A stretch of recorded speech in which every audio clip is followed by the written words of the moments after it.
Holy moly, everybody. We've got a full house. The CEO is no longer here. He lost the channel in a poker game to Simple Man. Tales from the Flip Side.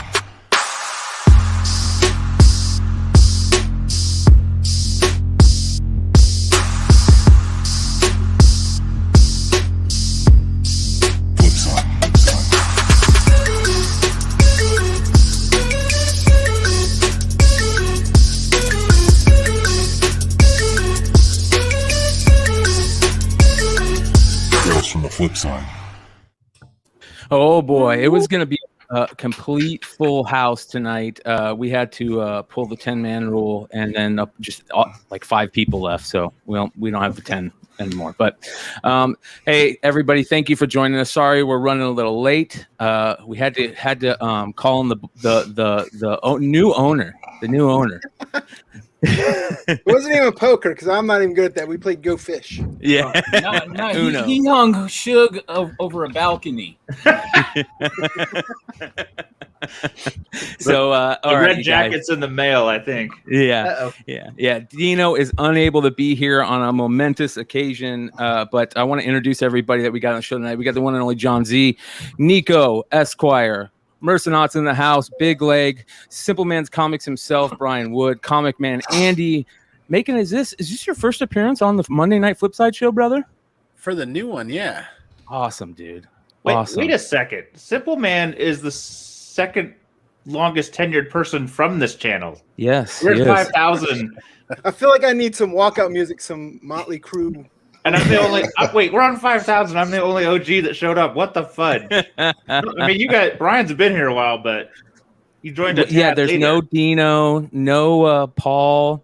John Brown never was here. I mean, in all fairness, you guys struggled for a number of fucking years. I was saying, you guys made it what it is today. That's for sure. Well, we didn't get shit done until the Brian showed up, and then probably the Nico. So. Well, listen, it's pretty cool. We appreciate everybody that's stuck around. Hit the 5K subs. Thank you for the congrats, everybody. More than anything, it's just really cool that to see everybody from the community just doing so well and having fun doing it. And that is the plan moving forward. We're gonna talk He-Man tonight, Masters of the Universe. We're going to get into it right away, but let you guys also know what we got. We got a little bit of Snake Eyes, G.I. Joe talk, I think, joining in there somewhere too. And then we've got a really good long market report tonight and pickups and all the fun news and notes.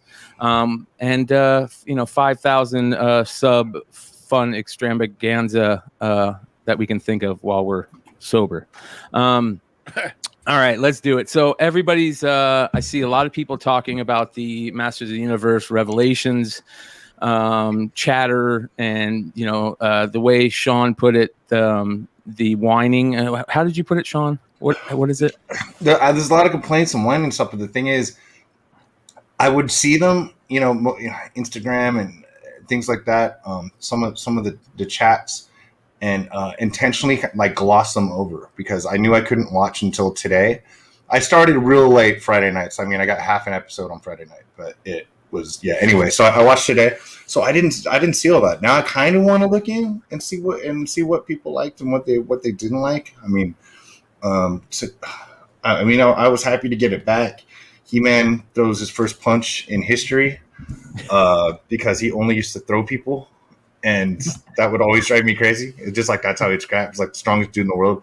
And even, the Skeletor making jokes about, you finally use that sword to stab something, and because it never made. And the thing is, if people think that what's going on doesn't make sense, it makes more sense than it ever did before.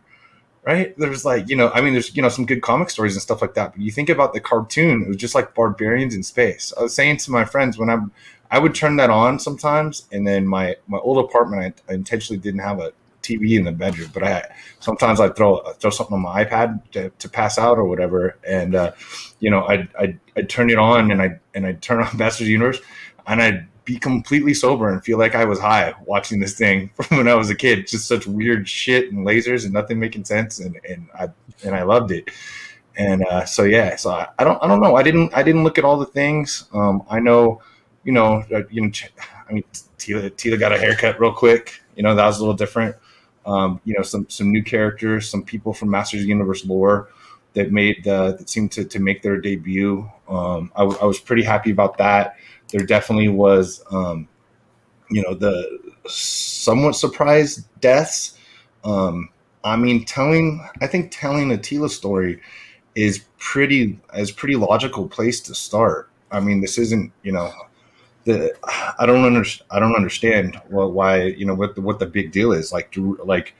I mean, He-Man was never like my favorite part of Masters of the Universe, and it was Really, not really? necessarily. I mean, No? I loved as 100% as a character. I mean, it was great when he changed and stuff like that.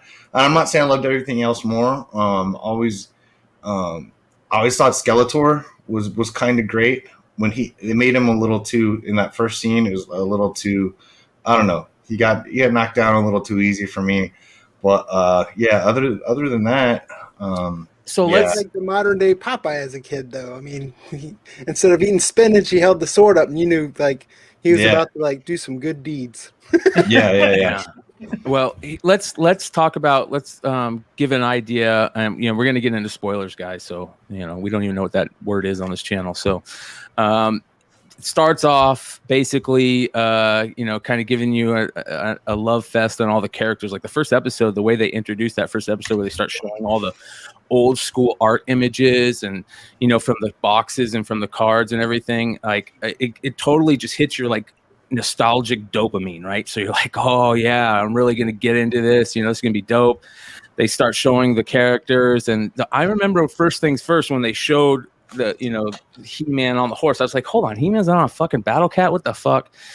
And I immediately said that's got to be Faker. So, which it turned out to be. They go in, they get into Castle Grayskull, they fuck some shit up, they cause a problem, release all this magic, and just screw everything up. And He-Man has to sacrifice himself. So we lose He-Man right off the bat. And Skeletor. And Skeletor. Great point. First episode. Episode. Mhm. 28 minutes in. Yep. And you know where you're going from there. It's a story to start telling the story about all the other characters and get in on everybody around. I didn't like how they played off Man at Arms. He just he basically just walked away in shame because the king finds out that Adam is He-Man and they're dead at the same time. And then Tila gets all pissed off and bounces, right? She takes off, and then it's just like a story of like kind of redemption and introducing you to all these characters and make you fall in love with some old characters, nostalgia.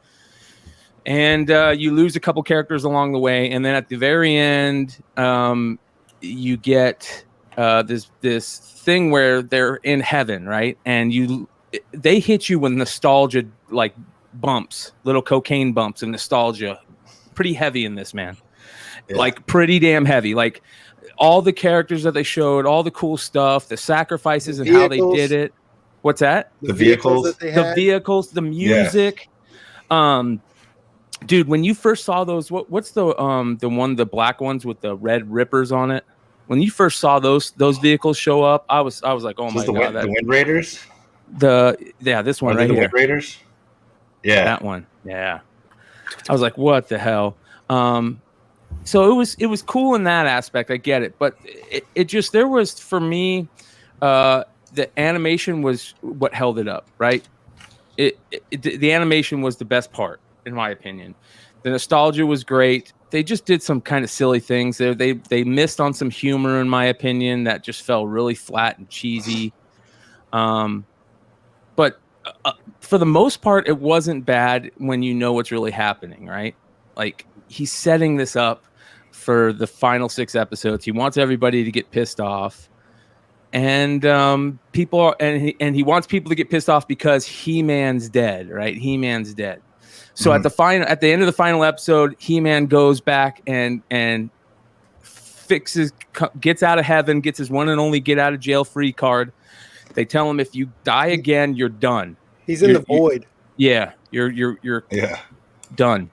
And so he goes down there, and he has to fucking call down the power of Grayskull to fix everything. He calls down the power, and as soon as he's about to say it to become He-Man, Skeletor floats out of this crystal ball. It was his plan the whole time, and stabs him. And you don't know if he's dead. It looks like he's dead, but I doubt it.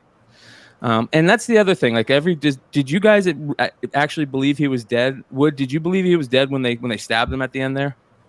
No, and then just because I also understand there's a whole bunch of stuff that to answer your question, no. And a lot of people were complaining, like, how can you have He-Man in the Masters of the Universe without He-Man in the show? I was like, well, I'm thinking, well, it's not called He-Man in the Masters of the Universe. It's called Masters of the Universe Revelations. Yeah, exactly. That being said, and it was never called He-Man in the Masters of the Universe. The trailer and everything leading up to it, I Need a Hero and all that, but all concentrated on Skeletor and He-Man. And I had two thoughts. From the story that was there, I enjoyed the story, but I also left a little bit. It's like your parents. I wasn't mad. I was a bit disappointed because I was like, man, I didn't get much of He-Man or Skeletor.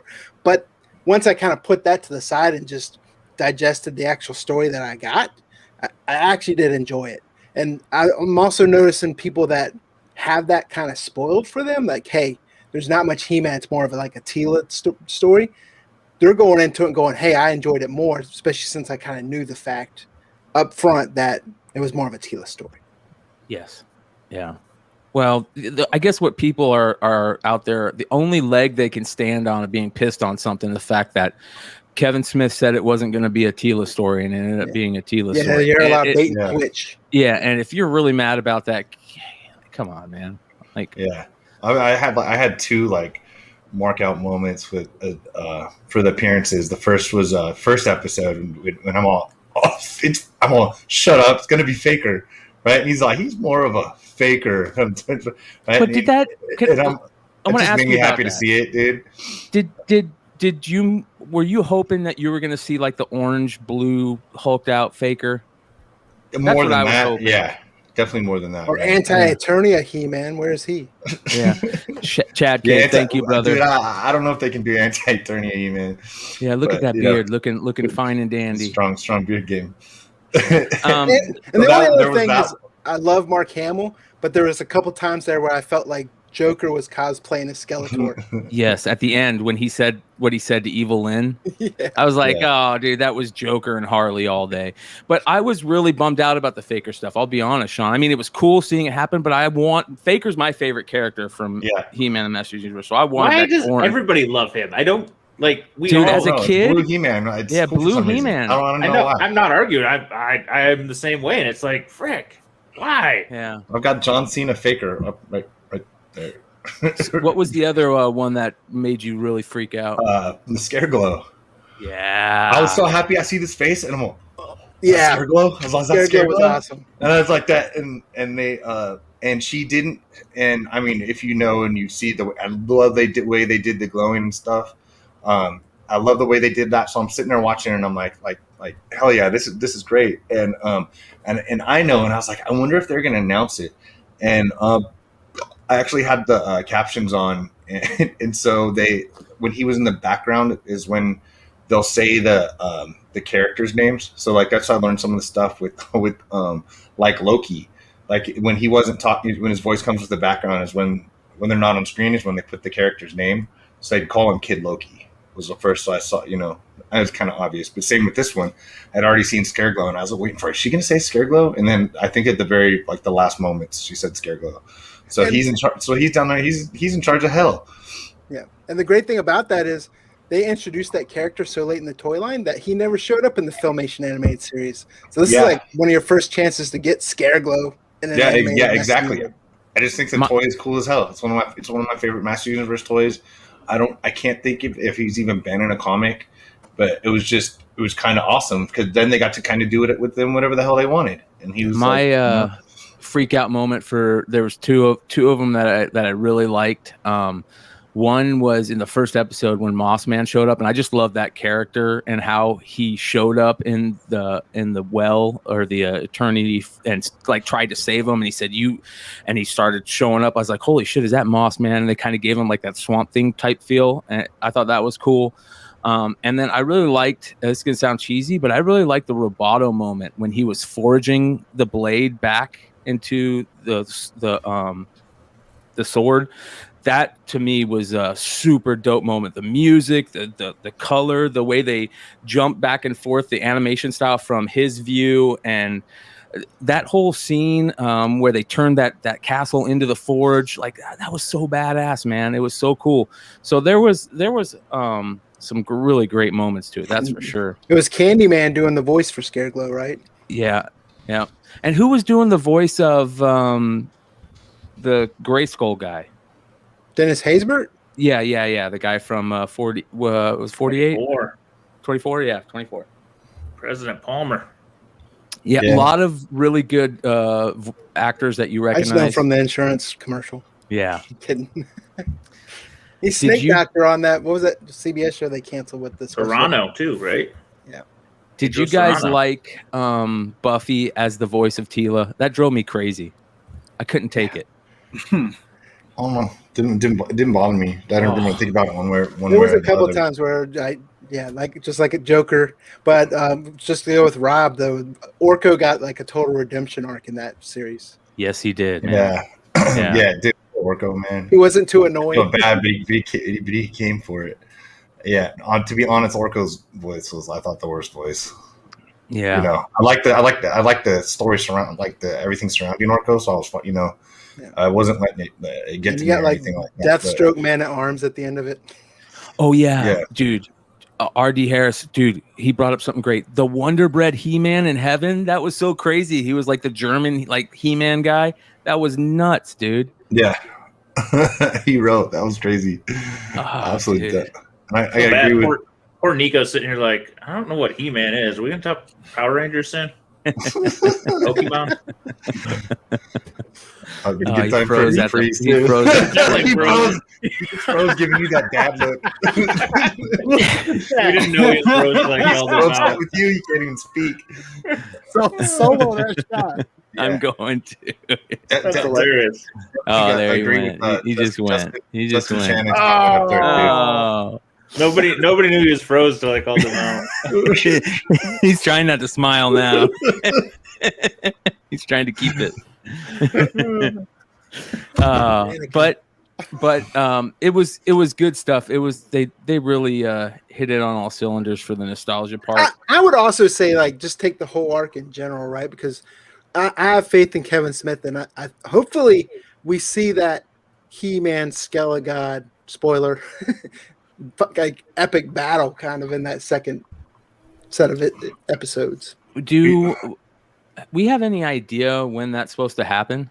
He said that they've just wrapped like the scoring for it and the animation's done, so the second season or whatever they're calling it should come a lot quicker than you're not gonna have to wait like 2 years for it. Put it that way. Yeah, and they can also. It's not gonna be as quick as Fear Street. Yeah. Anybody in the chat, for everybody hanging out with us, thank you. 128 live viewers right now. If you guys have anything, questions or anything that interesting stuff that you thought about the show that you would like us to talk about, throw them up in the chat, and I'll try to throw them up. The Cyclop-led cult was kind of off to me also. Yeah. Like, I was like, I hope they're not the whole bad guys for this whole thing, because that's kind of stupid, man. But the fact that it was Henry Rollins made it. Yeah. Yeah. Thankfully, that wasn't really the whole deal. And also sort of the discrepancies between the look of Prince Adam and He-Man. You know what I mean? He was like half of his size. Yeah. He was like, they made him as like a little it's like Sword of Stone, dude. Prince Adam. Yeah, something like that. Now we have money to make 2 molds for toys instead of 1. Oh, I guess, yeah. But you know what I didn't like at the end that I thought where they kind of messed up is making Evil Lynn and Beast Man just to instantly jump back. You know, it's like that was kind of dumb to me. It's like you spent all that time and you actually made us enjoy. Like I really liked Evelyn. Like I was like, oh, dude, they can make her a badass character, like even more badass now, rather than just a fumbling fucking lackey. And then she just jumped right back. It's a nice Cersei. Yes. Yeah. Exactly. Yeah. Well, one of the things that I thought was very interesting, and here's a question I got to ask, because a lot of people are crying and complaining about, there's this super weird relationship between Tila and what's the other character's name? I forget her name. But there's already articles like, are they gonna? Yeah, and you know what? That to me, I gotta give I gotta call out Jen from Comic Book Women Nearing Nirvana. She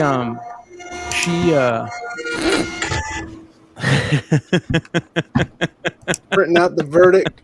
Perfect timing. 1989. Dot matrix. Dot matrix. Yeah, it's got the little things on the side. It's usually when my homework would get eaten by the printer. Yeah. Shout out to Jen from Comic Book Women Nearing Nirvana. I had talked a little bit about it, and I was kind of angry about that whole thing, and I talked a little bit about it on Drunken Chat, and then she's like, I think if you go back and look at it, you'll notice that like it was just a friendship, like there was nothing more. I didn't think there was, and I was like, yeah, I you know what, you're right. Like people are kind of like crying over something really silly on that. So, did you guys get that feeling at all throughout that thing, or was that just people just trying to find something to whine about? I honestly, I was entertained. This is the best they've done. Knowing that it was kind of sad that we weren't going to get more He-Man and Skeletor, and there were not with Skeletor, but with He-Man at least there were flashbacks. So that was a way to keep him incorporated in the show from other moments and stuff. Not as many as I thought there would have been, but there definitely were. And so I like the. I like the way to put it up. So I don't have a problem. I really don't see. I don't have a problem with it. Some people say some parts were depressing. The Orko thing could be a little bit sad. But like it kind of. I like that Scareglow episode.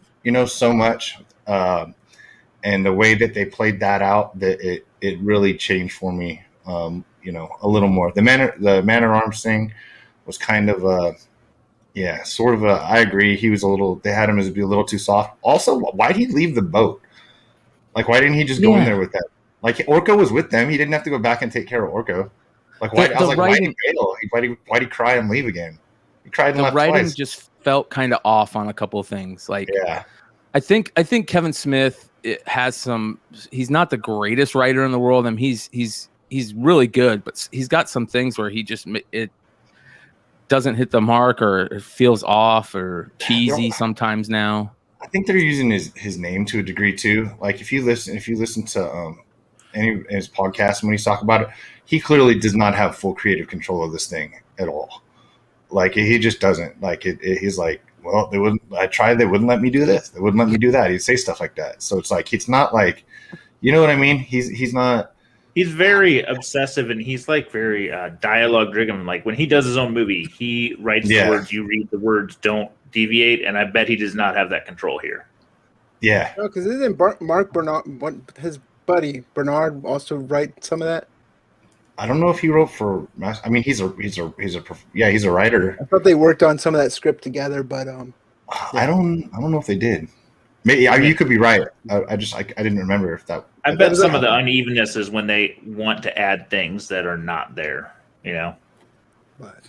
And to get back to what you were saying, Brian, I didn't think that while watching it about Tila and her friend, but then you're all seeing like CBR already has an article like major hints of an LGBT romance brewing and all that. And I mean, the thing is like, if the Lord of the Rings movie came back out again right now, they'd be saying the same thing about Frodo and Samwise. Yes. We said it back then too, don't know but whatever. what second breakfast is. Oh, Jesus. That's the line of the night. Jesus Christ, Woods. The biscuits and gravy. That's 1,000 points. Wow. Second breakfast. Oh my god. I don't know if we're canceled, but if we are, it was all fucking worth it. Like legitimately. So Bernardin did write an Simple episode. Man. Hashtag second breakfast. You can go off the chains on other people's channels. It was worth it. I'll go down for that second breakfast joke. Absolutely. So Bernardin wrote the one I'm complaining about. That's hilarious. Well, what do you guys think there's any have we seen any movement on any of the books since it's been out, or it's all been before? It looks like. I think most of it led up. More. I didn't see anything spike that interested me when I was doing the market report. Let's say that. I may have missed something, but nothing hit You me guys like are the first a ton of people I bricks. talked to that were like, it was great. It was okay. It was watchable. Every person I've talked to has been like, it was fucking terrible. I hate Masters of the Universe. Fuck them all. I hope they all rot in hell. They've ruined my childhood.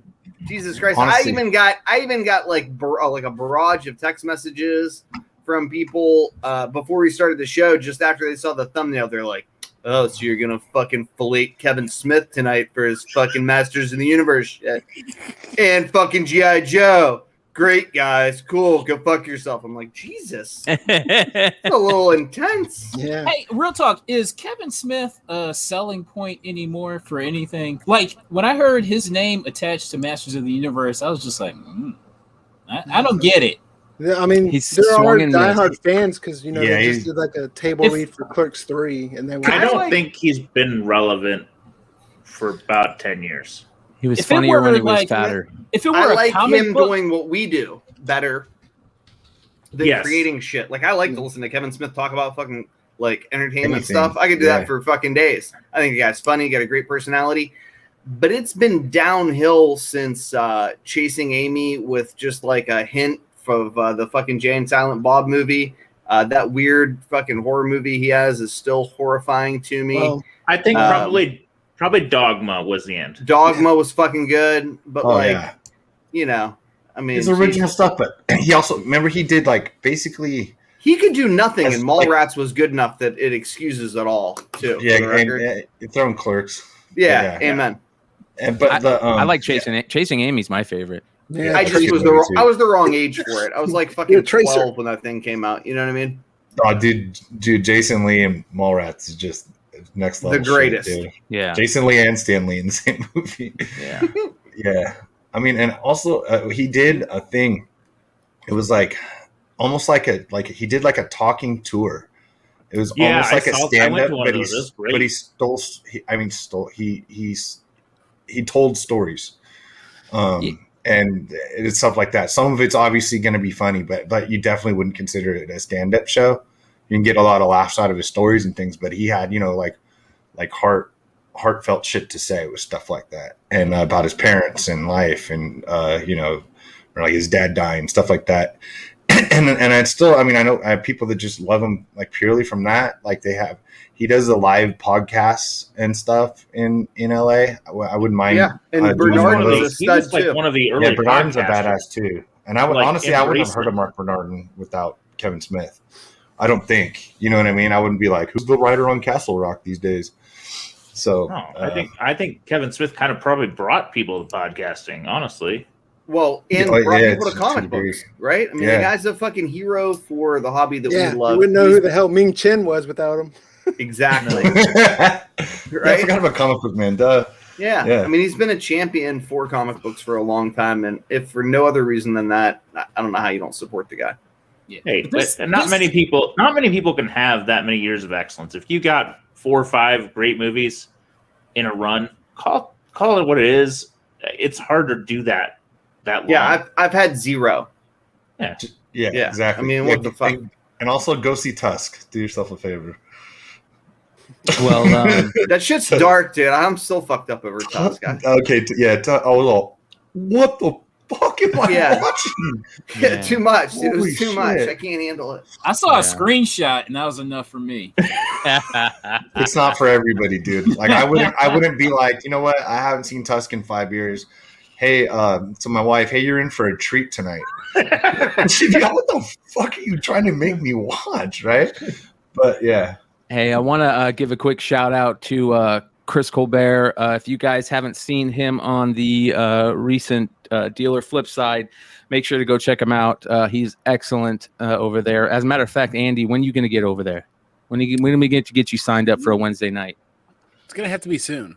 Yeah, I think so. We'll have to figure that out. You know, I just realized there's only, looks like, including SS, 254 9/8 in DC Presents 47. And I think that's, if you think of any of the other keys, and I mean that's been around, that's been around for a very long time. That's pretty low for a book in that era. So that kind of speaks to the $3,000 9.8s now. Even the one that came in the action figure set is pretty decent to have. Oh yeah. He-Man action figure comic. Yeah, the reprint. Yeah. I've got. I the never Matty see Collector. that one. Never see that one. But yeah, the Matty Collector. Yeah, it's, let me see. I have 9/8, but that's because I'm an idiot and I bought a 9/8. Yeah, so not too. Yeah, pretty. So pretty wait a second. 9/8. So the rumors of the end of the Masters of the Universe franchise were highly exaggerated. I haven't seen the cartoon. I'm just asking. It'll never be franchise? the end. Yeah, never. No, dude. And, and all the people that are telling me that all the books are gonna fucking collapse, and I'm like, oh, cool. I can go fucking pick up. I hope. Well, that's what I was saying. I was like, oh shit, all right. Well, Yeah, here's like, another let thing. him go down. Do you think that without the second season or the next set of episodes coming out, with just what you have right now, do you think this helps or hurts some of those other franchises from the 80s that, Thundercats and that you want to see more of these type shows come out? I mean, we all know there's different G.I. Joes and things like that, but yeah, what about like Thundercats and more Transformers? And Netflix will let you know. Yeah, Mask for sure. I would love to see Mask again. The only thing is, Mask was great, but it's like not quite. You can't name. I mean, at least I can't name all the characters, but I remember I can tell you what the toys look like. I can tell you which ones they were. But like Masters of the Universe, G.I. Joe, we can say all their names. You know what I mean? Matt Tracker, Cliff Dagger. Look at the prices on this. I can't believe this is a fine Masters of the Universe one from the DC Comics run. Fine plus sold for $60, 20 bits. I like it. That's a $900 9.8 now. Oh my god! Oh, dude, I left one behind fucking this weekend like an asshole. Look at these $68 for the Star #1. Yeah, so that's what I was going to say when you were asking about the value. That Marvel Star series, back when I was making that run of 9/8s, I was picking a bunch of them up for $70, $100, except for like Lego will tell you issues 12 and 13, of course. Yeah. But now you can't find them. A lot of them are bottom $200, 9/8s. Number 11 sold for $50 for number 11. It's got to be high grade then, I suppose. Yeah, people just trying to put the set together. Brian did it 9/8. I don't know how far I am on the 9/8 set. Probably I got at least half. I've got the important ones, and I'm the ones with worse covers. Like it just, even though call them rare in 9/8, I just don't care quite as much. But you got the He-Man.org set, so I'm envious of that. I think I had a couple of those, but yeah, not in 9/8s though. I keep Raw's enough for those. I keep pressing 9/8 for other people, and I'm like, dude, I gotta sub my own. Fuck's sake, dude, what am I doing here?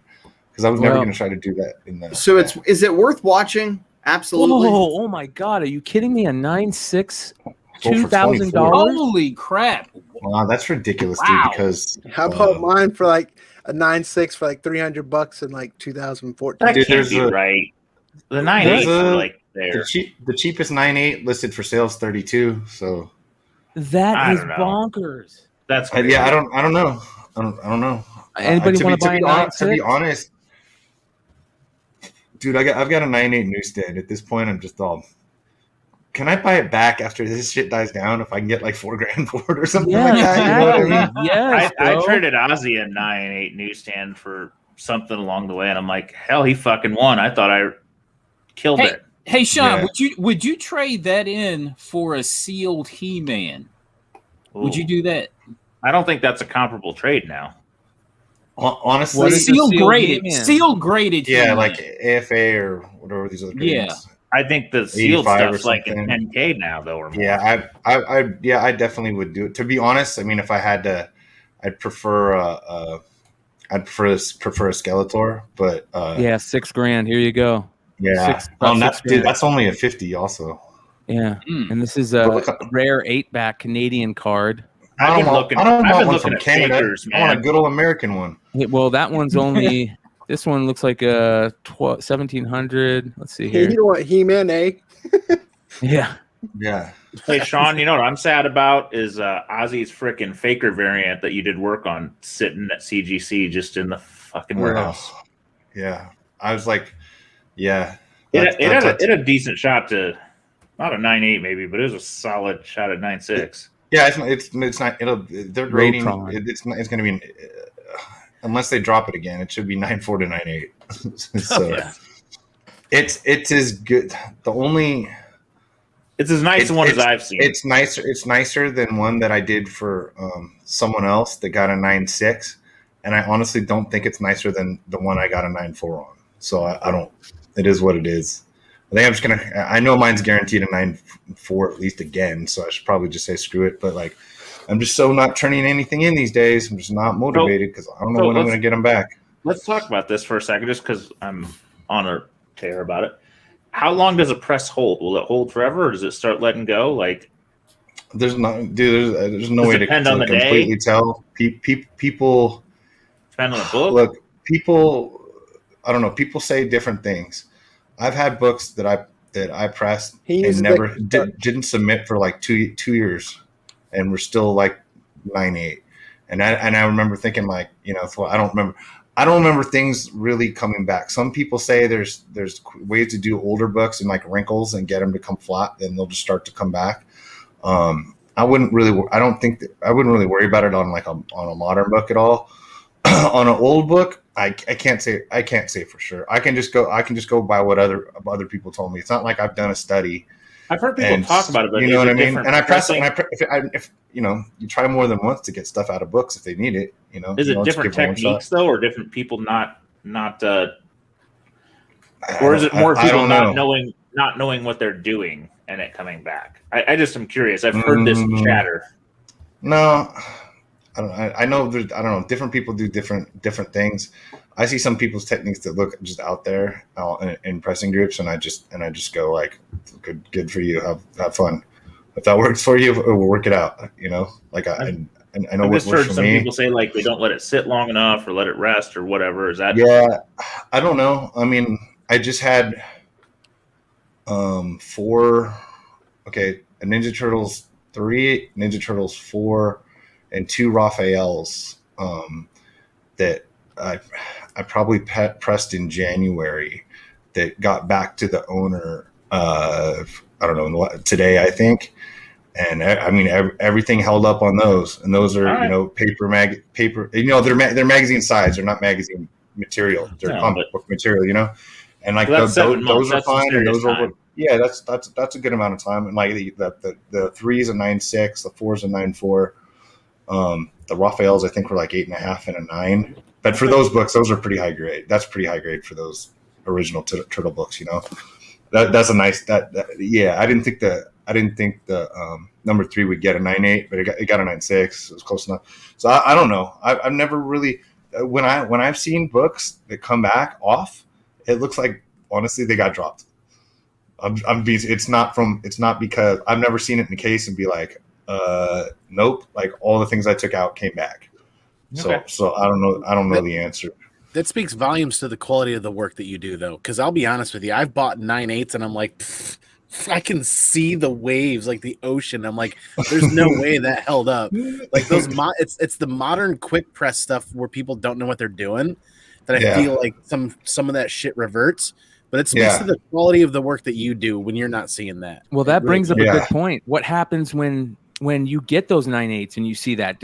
Are you sending that back, or are you like, I'm not even taking a chance, I'm just keeping it in the refund that, send it back? No, I mean like get it pressed again and try and get it, so the waves are out, Yeah, or do you just not care as long as it's in the case? It probably either that or I'm moving it on to the next guy. and that's why I said to people, I've told people, like, look, if you think you got a good deal, you could just sell it again. It's a CGC 98. If you really, if you feel that upset about it, then you should probably disclose it so the next guy doesn't feel the way that you feel. You know what I mean? And some people, I sell raw very fine, and they think, yeah, put it in a nice bag and board, and they're like, this is the greatest book I've ever seen in my life. And I'm like, cool, good for you. Like, you know what I mean? It wasn't worth grading to me. And still then watch out for the Franken cases, man. They're still out there. I saw one today on a book, and I'm like, damn. I bought one on Friday and came home, and I wondered why the fuck it was so cheap. And I can't even remember what I saw today, and I was like, oh, I'm gonna buy it. And I looked at the case and went, nah, I'm not. I'll show it. I'll show it in pickups. It's not. I don't care. It looks completely fine in there. But now I realize why they priced it to 9.6. Not every book is for $30. It's just some of them. Yeah. I think if they got them in there just right, they were fine. But yeah, if there was just a little give, man, you're in trouble town. Yeah. It could move around. I sent all mine back for replacement, but the few that I had, and actually my DC Comics 4798 was in that case originally when I won it on eBay, and I sent it to CGC and they replaced it for free. And still, I mean, it still looks like a 98, and it shipped back and forth from California to Florida twice now, much less wherever. I don't even remember who I bought it from on eBay, obviously. Somebody had one pretty recently that they got back. Like one of our crew bought one of those and saw it and bitched, and they did it for free. And I'm like, I'm surprised they're still dealing with it and like just not saying do it yourself. Yeah. So I think, I was wondering, even the guy's like, he was like, this says $30. Like when he's checking, I bought like 8. I got like 8 slabs from this guy or something like that. I don't know. All the slabs are showing pickup except for one from them. And I'm, of course I got cash. I'm trying to work out a deal. So I say, and he's like, does it say $30? And he's looking, and it's a typed price tag, and it's 30 with 2 little zeros. I'm like, I mean, that's what it says. Oh, that's what it says. That's what we have to sell it to you for. And it's it's just a JC variant. I don't know if it's a 150, 100. It's not one of the high selling ones, but I'm like, well, $30, dude. I'm like, you can even send it there for that. Yeah, I can do it. Yeah, exactly. I can't get it graded for that. So I'm like, I can do a giveaway. I can do whatever. I can, sell it for 50, sell it for 70, something. I'm like, that just seems like a good deal. So I'm gonna buy it. Got home and then I realized it was in that case, and it wasn't the kid that usually works there, and his dad owns the company. Not kid, probably 28 years old or something, but like compared to his dad, who's like a grown man, he's a kid. And so, and I'm like, I guarantee that's why they just wanted to get rid of that fucking thing, and they didn't want to deal with sending it in. That's why they put $30 on there, because they knew it would probably sell. Just get rid of it, yeah. Yeah, and it did to me. And so I have it. Now I don't care, but like however I sell it, I'm going to annotate that. But I'm not going to bother with shipping it and asking for a new case or something. It looks completely fine. It held light up to it. It's centered in there. Everything looks fine. Like it is what it is. Well, I had a Crow 198 that I bought at IndieCon, and it was like, I didn't realize it was a Franken case at the time. I think it was before that all went, and it was sitting in a box. I didn't look. I never knew it was there. And at some point, I pulled them out to look at them, and I went, "Oh shit!" And it wasn't ruined, so I'm like, "I'm gonna send this back and get it taken care of." But it was one of the things you didn't like, unless you really hit it at that time in the window, you didn't realize it was happening. Yeah. Oh, it just dawned on me, Franken case, what you were getting at. Yeah, I got a couple like that. I bet a lot of your sagas are. You want to know which one isn't? Sean, you remember this? Yeah. You pressed this 4th printing like 2 years ago. And Really? I bought it from Ben S.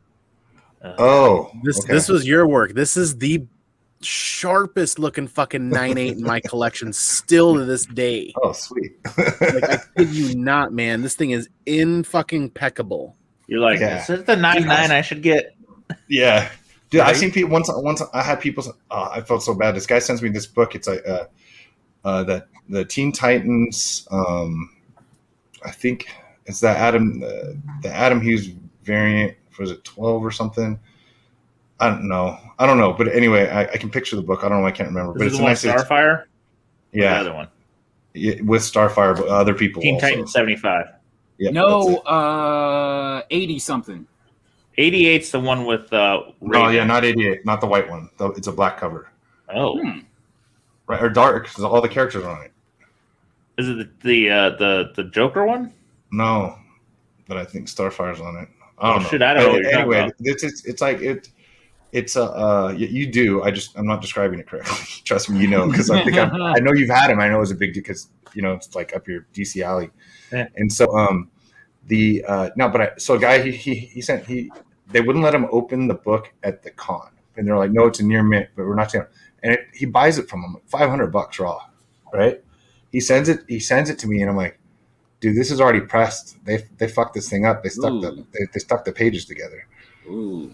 And they wouldn't let him take it out of the fucking bag at the con. Like that is real shitty comic karma right there. You know what I mean? They wouldn't let him take it. It's dumb of them to spend up. I mean, do what you want to do. He said he dealt with them before and trusted them. And they're like, dude, it's near mint. He sent it to me, and I'm like, I fixed it for you, but I had to peel the cover and back cover from the first page on either of these things, and it's kind of stiff. I got it softened up for you. It's in better shape than it was, dude. But like, I can only do so. I can only do so much. Like, there's some of the printing ink. You know what I mean? Came off on each side of each other, and I can't do anything. It didn't. There was no tears or anything, but just ink. They just know what they're doing. It sucks. I want to do our giveaway real quick. I'm distracted by that, but damn. But I will say, man, unless you've dealt with somebody a long time, don't just trust them. If you're at a con and a dealer, and you want to take it out. Yeah. Or have them at least take it out. Especially paying a 9.8 price for a raw. If you're paying $5-10 for book, that's fine. But if you're just paying hundreds, at least have them take it out and let you look at it. Yeah, don't open books on the dollar bin, man. Yeah, just look at the front, take it or don't. But like, you move on, let them need some space. But no, my brother had somebody on a $500 book hose him on that same thing. I'm gonna give away or announce our giveaway winner for the book last week. Thanks for everybody hanging out right now with us. 150 live viewers chilling with us. We talked last week. Matter of fact, I'll just go ahead and play it. We go because another book that we are going to give away is from them. This is the copy of White #1, the 1 in 250 exclusive variant from Jesse James Comics from Black Mask. Super crazy book right now. I think it's probably going for like $60-70 on eBay. We're going to give this away to the commenter under the YouTube video when we're done being live. Let's see here. What's a good question? I want to know the coolest score that you ever got from a flea market or a Goodwill. That's what I want to know in the comment. Let us know the best score you've ever got at a flea market or a Goodwill. All right. So the winner of that book, shout out to Jesse James Comics for giving us that to give away. Here is the winner. Hopefully you're in the United States, so you can actually get this book because we're sending too many books to Singapore. All right. Jake Miller. He said, I found an original newspaper article for the first ever night game in Major League Baseball history.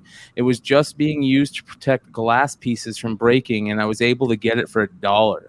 That's wow. Cool. That's pretty friggin' cool. Yeah.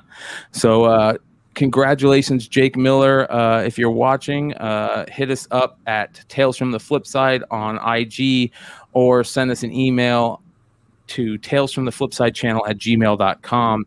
Let us know the book you won and your contact information, and I'll get that sent out to you. So congrats to Jake Miller. All right. I want to talk a little bit about Snake Eyes. The first person I heard that saw it told me about it. Huge G.I. Joe fan. Shout out to Ish, one of the co-hosts on Modern Comic Mayhem. He said he saw it the night it came out and was like, I really liked it. You kind of had to disbelieve some of the old, things that about and just enjoy it and this and that. And I was like, yeah, okay. He told me some of the stuff. He said there wasn't very many Easter eggs, and told me how it all went down and all the magical stuff. And then I heard from another huge G.I. Joe fan that said just the opposite. He was like, it was so cheesy, it was this and that. So I haven't seen it yet, but the thing that just absolutely blew me away is the amount of money it didn't make. It made $16.5 million. Oof. That hurts. That was like an $90 million movie. I don't think it was marketed well. Correct. Yeah, I'm with John. Like, I even saw the promo before F9, and I'm like, okay, I might wait for video. They didn't do a rent at home option anywhere, did they? No, nothing. I didn't know. I think this movie would have been one that would have benefited from that. Yes, I think so too. Like, it's not high tier enough to not give you that option. I didn't even see the bootleg out, to be honest with you. So people would have had to go to the theater. Yeah, I might have looked. I just don't know if it's enough draw. Yeah, I do. I have no idea. And it's like, that's not. I don't. I didn't see the movie. I would like to see the movie. That's not what you think Snake Eyes look like. No, and he talks, right? And it's like, sure, put LeBron in it. Did they choose a cool costume and a cool name? Threw away the costume and everything else, and that's what you get, dude. You know what I mean? Listen, G.I. Joe's had a rough run. I mean, you had the first movie that was a bit of a shit show. You had the second movie with The Rock, which people either love or hate, and then you got this, which it's not G.I. Joe, it's Snake Eyes, and then they kind of take everything you know and make it look like Fast and the Furious. I haven't watched it. I just that's the promo I saw. It's a lot of magic and like, and again, here we are again at these people crying about these super crazy changes and how the character was with the people that grew up with the toy and how important that character was for a lot of people. And it says here, Henry Golding says G.I. Joe creator Larry Hama gave Snake Eyes team license to co-create character as Asian, which is interesting. I kind of feel like they kind of had to do that. Like, in all reality, they had to do that. That was whack. You think that was whack? Yeah, he was I remember reading the comic, and he was just kind of like, when they did the flashbacks, he was just kind of like a dorky white guy. You know what I mean? And wearing the bucket hat. And then, but when he becomes Snake Eyes, he's like just this super cool dude. And I'm not feeling that. And I think because of the backlash that they got for Iron Fist, for some reason, people were pissed off that he wasn't Asian. I think they had to go this route, which is stupid. I don't even think that bothers me. Relative, like if you told a good story, I wouldn't care. Should have had Michael Dudikoff. I was thinking American Ninja, man. That's the best white ninja. Well, yeah. I miss you, Woods. I miss you a lot, brother. I think that the origin story and everything in the comics, that was a real big deal for a lot of us G.I. Joe fans, and I get it. But also, I also agree that at some point, some of the weirdness, it's just not going to work in our day and age. Also him being a mute, it's not going to work when you base a movie around him. The main character's got to talk, and I could see them figuring something out maybe in the next couple of movies to make it so he can't talk well or something. But I tell you what I did like. Have any of you guys seen the movie yet? I haven't yet. What studio? There you go. Let me look it up. But most of us watched Netflix, right? So yeah, they should have done for something that came out on Friday night. Sci-Fi Channel next week. Yeah. No, I mean, let us know what studio. studio. A video on demand thing. I don't know. I guess it's only Disney that does that.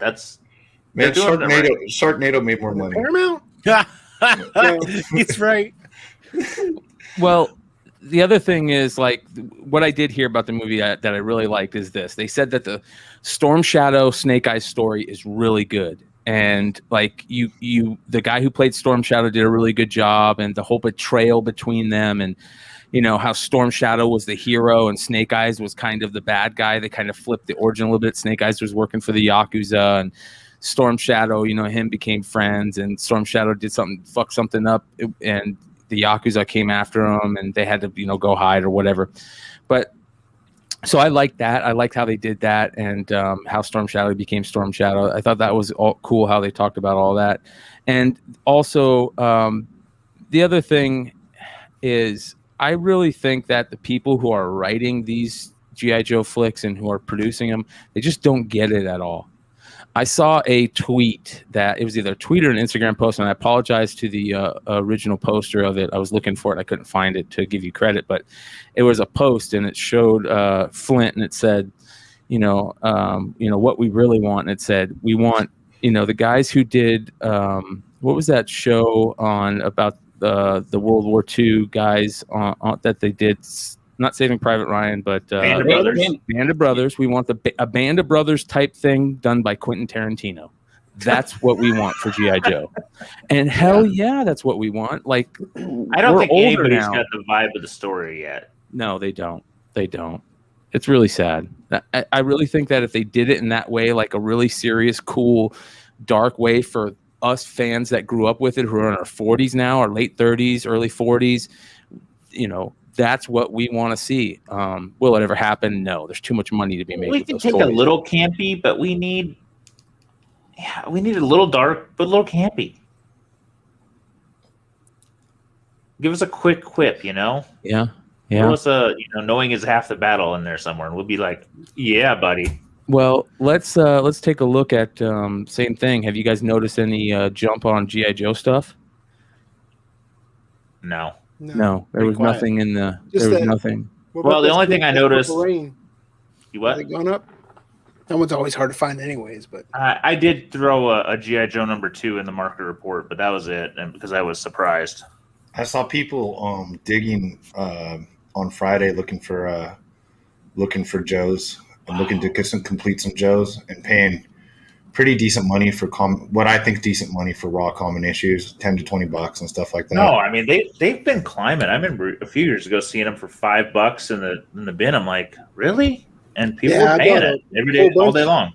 I bought a whole bunch of that Marvel run off my comic shop for like $3 or $2 a book, like 2 years ago. It's funny. Just outside of like 8 months ago, you can get like 80% of that series out of my LCS's bin for $5 an issue. Yep. Well, but that's the thing. It's not been a $1 book. It's been a $5 book, and now it's going to 10. Yeah. Outside of number 1, I don't care. Look at this. Here's your number 1. Did you see that? G.I. Joe, Real American Hero number 1 and 2 lot with spending newsstand $350 for the 2. I don't think that's that rare. That number 1 has been jumping. There's a 9.8 number 2 for $500 now. Wow, man.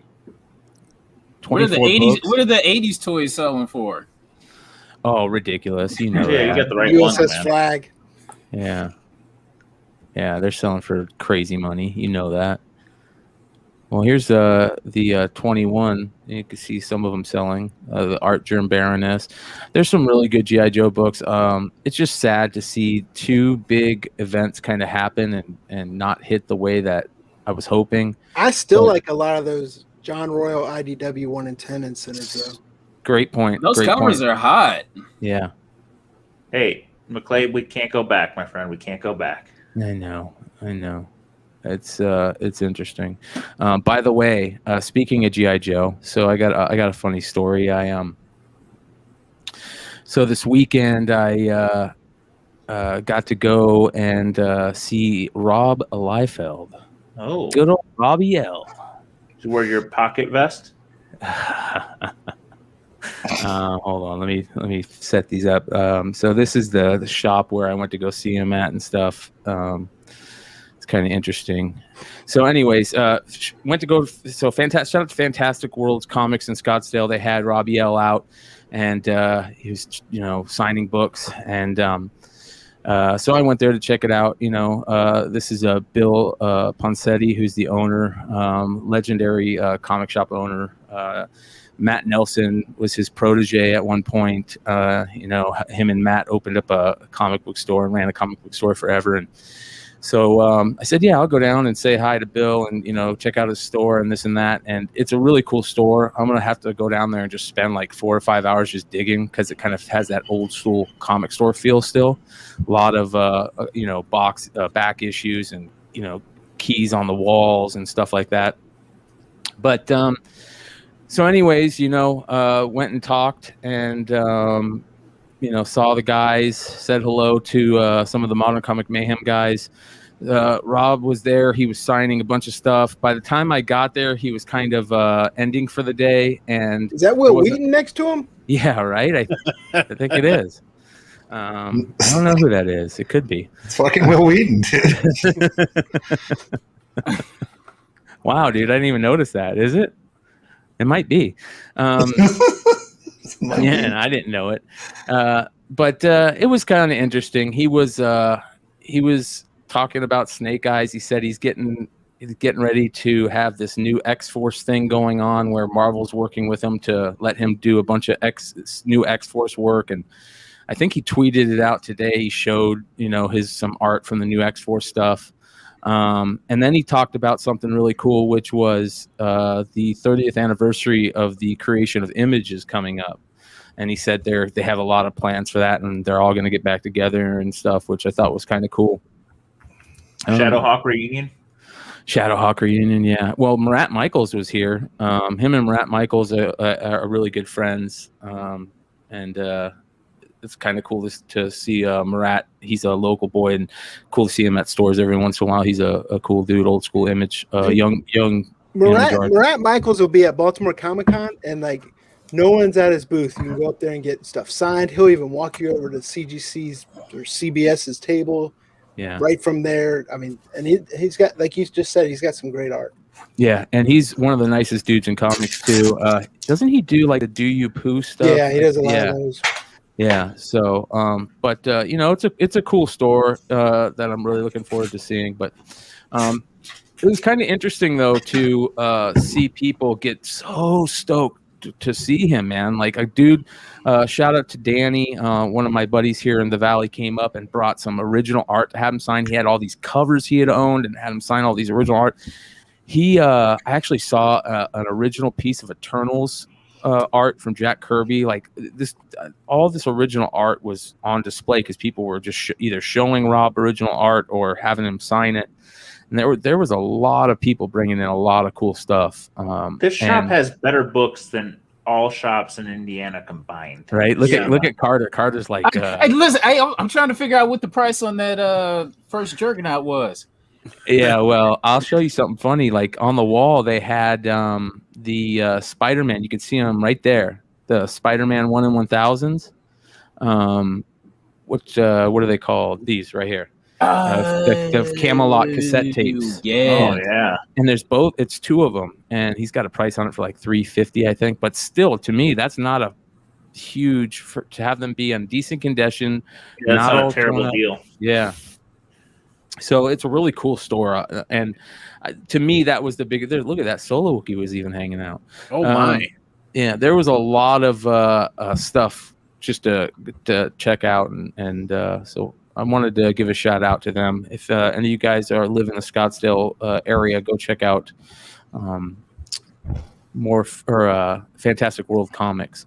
I keep on wanting to call it More Fun Comics. More Fun Comics was the what's it called? The shop that he owned in New Orleans. So if any of you guys lived out in New Orleans back in the day and you remember More Fun Comics, that's this store. And Rob was. It was kind of interesting just see him do his thing and just chill and hang out. And interesting is a word I would use. What's that? He's just such a gentleman, I'm sure. He's like the Richard Simmons of comics. Yeah. Yeah. I'm just kidding. The chisel. Look at the kid. Well, he kept on My talking fellow about chisel. the chisel. Yeah, he kept on He's talking kissing about babies, the chisel. guys. Do you know what the chisel is? Do you know what the chisel is? The chisel is that right there. If you guys ask for the extra, the chisel autograph, you get that right there. So that's what the chisel is. The chisel. The chisel. So What? yeah, he's got so many extra things. He does like Deadpool eyes. He does the chisel. He does his regular autograph. His pricing is crazy. Oh, he's got the Yeah. a la carte menu, I recall. Yeah. Yeah. I'd like to see. You ever watch WWE Network when they used to have the ride along? I want to see a ride along episode to the con with Liefeld and Neil Adams together. That would make for some good TV. Oh my Yeah. god. Because they both created everything. Christ. Yeah, it was interesting. So, all right, you guys want to get into some market report here, Yeah, I'm actually, ladies and gentlemen? I'm actually laughing in my head because I'm like, Liefeld would tell Adams that Liefeld was the inspiration for Guy Gardner, I think.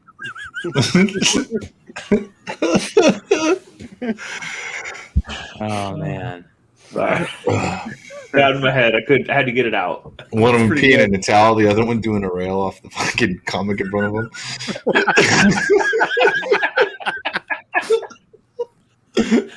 We're never getting either of them on the show. That was Yeah, throwing strength for bullshit. good measure. There's some great stories right there. Dude, we got Liefeld to do a unpressable defects promo for like $50 while he was on vacation, and recorded it from a hotel room. I'm not kidding. Oh, this really happening? Is this real life? oh man. Hey, the guy is a freaking superstar, like Yeah. in his own mind too. All right, on to the next one. Here we go. Begin. Shout out to Jesse James Comics. He's in the house. He says Adams would be wearing the same blue shirt for 40 years. The same damn tie. That's his armor, man. That's the armor. So, yeah. Yeah, Flynn's Ghost says Bill was a great guest recently. Yeah, he was. We want to get him on Old School Comics to talk about those old school days.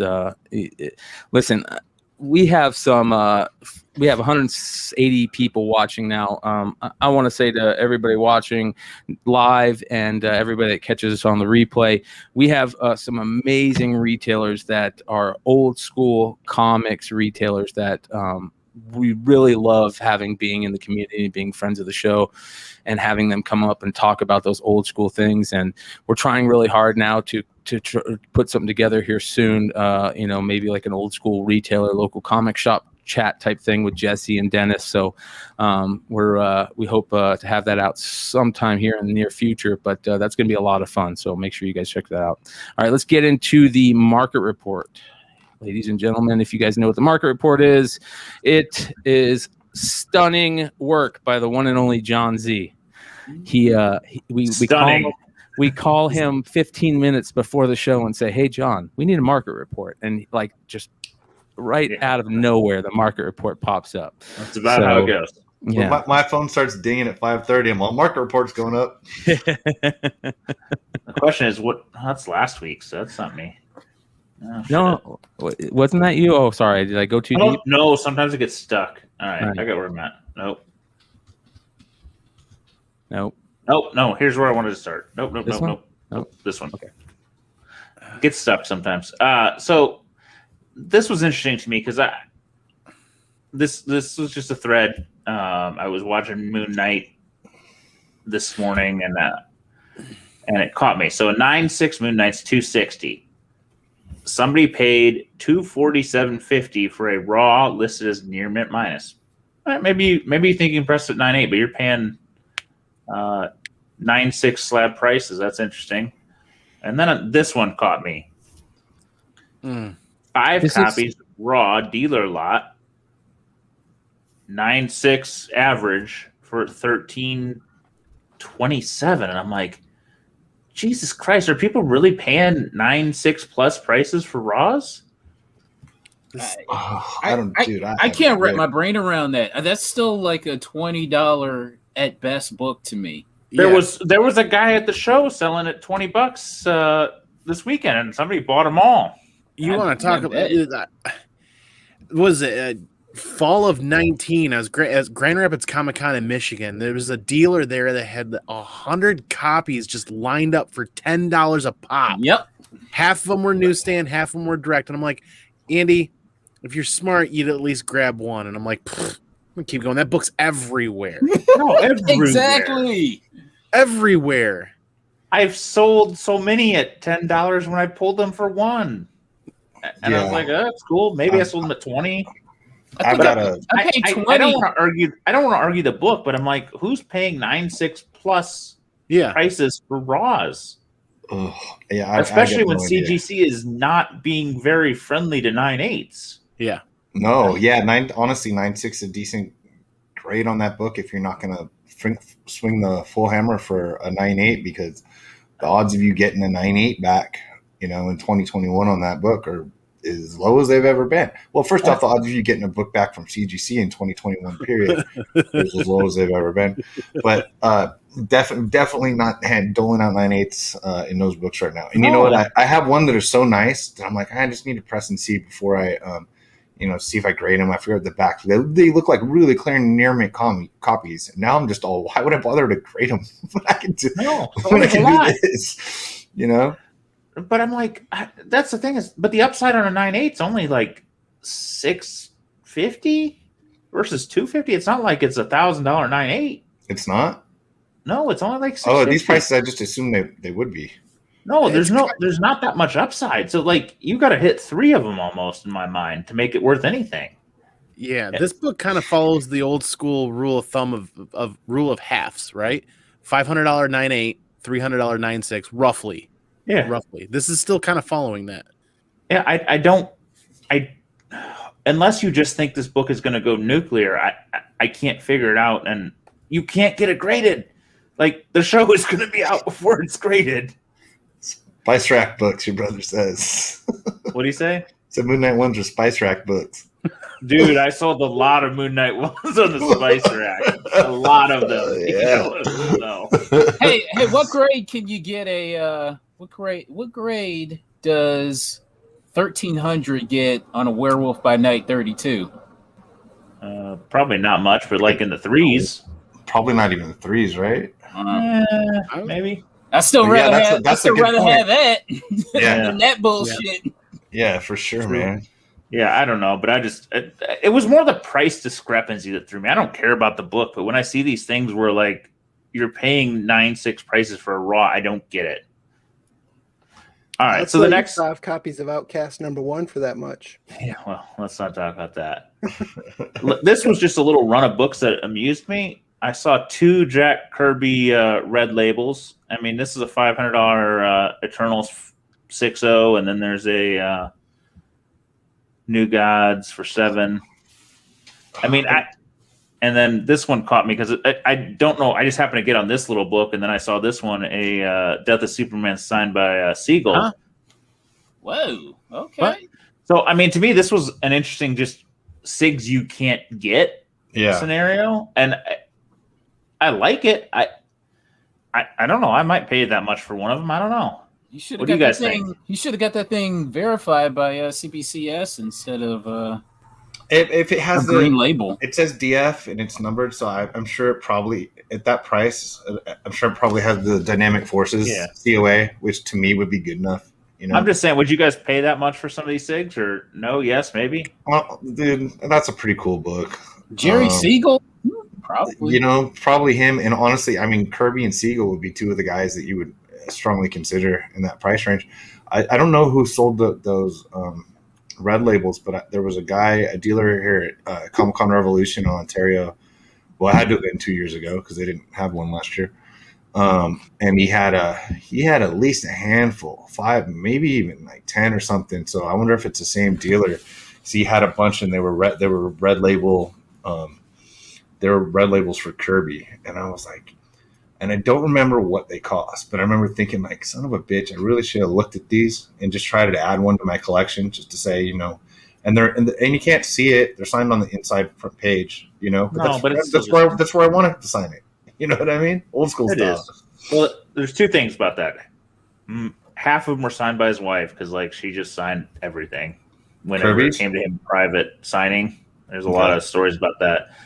The other thing is one of the biggest hurts I have is very early on. There was a Demon 1 with a Kirby Sig in it, and like some asshole texted me as I was waiting to do my last second snipe, and it like covered up the bid button, and I was like, whoever the fuck that was, I'm gonna murder you. I missed it for like $100. I lost one like that. I was upset. Oh, so terrible. But I don't know. I tell you what, if you're gonna get a Seagull that's not vintage, that's a pretty cool book to get. I do recall at a shop local, they've got like a framed piece with all the Superman SIGs up to, I don't know if it has the Smallville Kid, but it's got everybody up to including Roth, where some article was signed by them. It's got a Schuster action reprint. I'm like, God, that's pretty cool now. I mean, it was cool then, but it's like, all right, I get it. That's tough shit. You can't get that stuff. Let's get those All likes right. popping. There we go, people. Thank God Dino's not here. He'd I be know. sad. I know. So this was some spec book stuff. Zatanna, this magic book is so tough. Probably her best cover in the early days. I think it's her third or fourth cover, second or third cover. But this is the prettiest book to get early on. $500 for 9.6. This is a tough MO to get. God, pretty book. Another one. Jesus. Doorway to Mystery. I remember AC, and AC was looking a long time, and I tried, and there were no 9.8s to be had of this book for probably 2 freaking years. They just never came up. Nobody found them. They just were buried. So that's what a little spec news will do. But just speaking from experience, this is not an easy book to find. In any No, but when you did, it was $2. It is like if you find it, you're gonna score. You know? But I would pass this book over constantly because I never believed in it. But it's in that weird little DC Still don't. yeah, pre-compression Yeah. age, but it's so tough to find a nice copy. is Justice League Dark the only DC thing worth specking on right now? And related characters, kind of. I Yeah, mean, right. sort of. I think that's what people talking about, but I think there's a lot of stuff in DC that people aren't talking about that's still worth picking up, especially in the Bronze Age. And I mean, Suicide Squad came out Friday, right? And it comes out the 6th. it's not out. Okay, No, I it's soon. don't feel so bad. Okay. DC Moderns, I feel like, are getting more love. Well, we got a couple coming up for DC Moderns, and there's some that still surprise me. But I agree with you. I think for smart speculators, they're specking on that old Bronze Age. A lot of those monsters, they've been specking on that stuff for a while. But man, I've sold a lot of books, and I am holding on to my nice Zatanna, so that's where I'm at. So everything She-Hulk is through the freaking roof, and I remember when you could find this for $1 all day long, every day. How many of you passed, Mercenot? Never pass it. Never pass it up. Always buy it. I For only $1. passed it because I thought I could get it again later. yep. I mean, I remember seeing this in every freaking run. Dude, I was passing this for $450 and $500 on Friday, motherfucker. Yeah.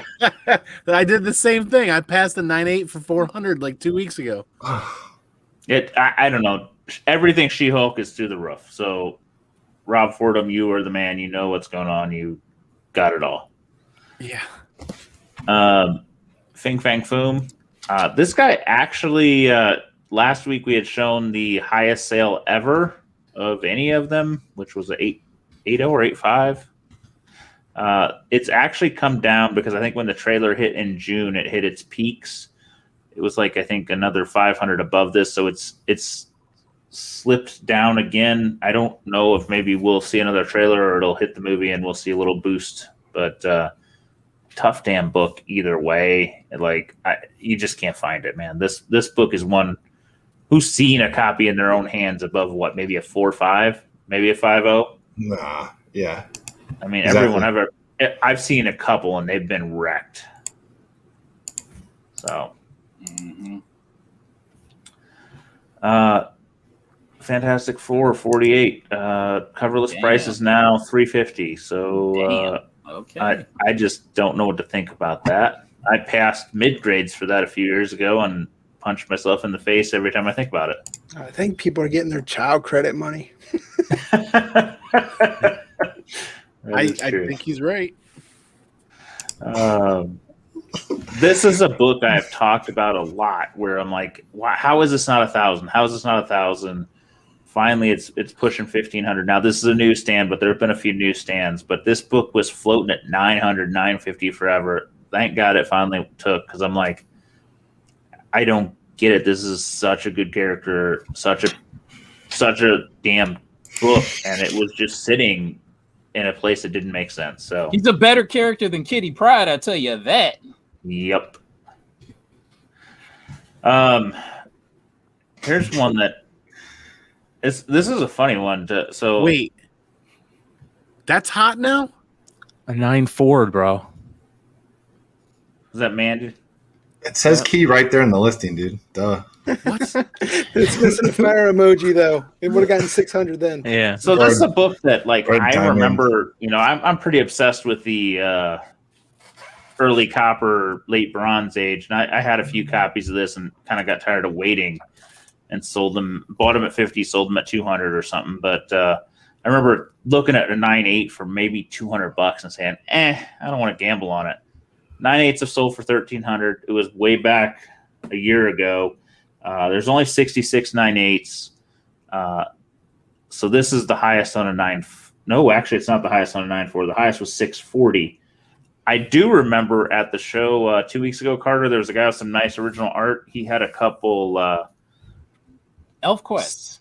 Elf Quest sketches from the Peonies, and they were gorgeous. And I was like, why would I buy that?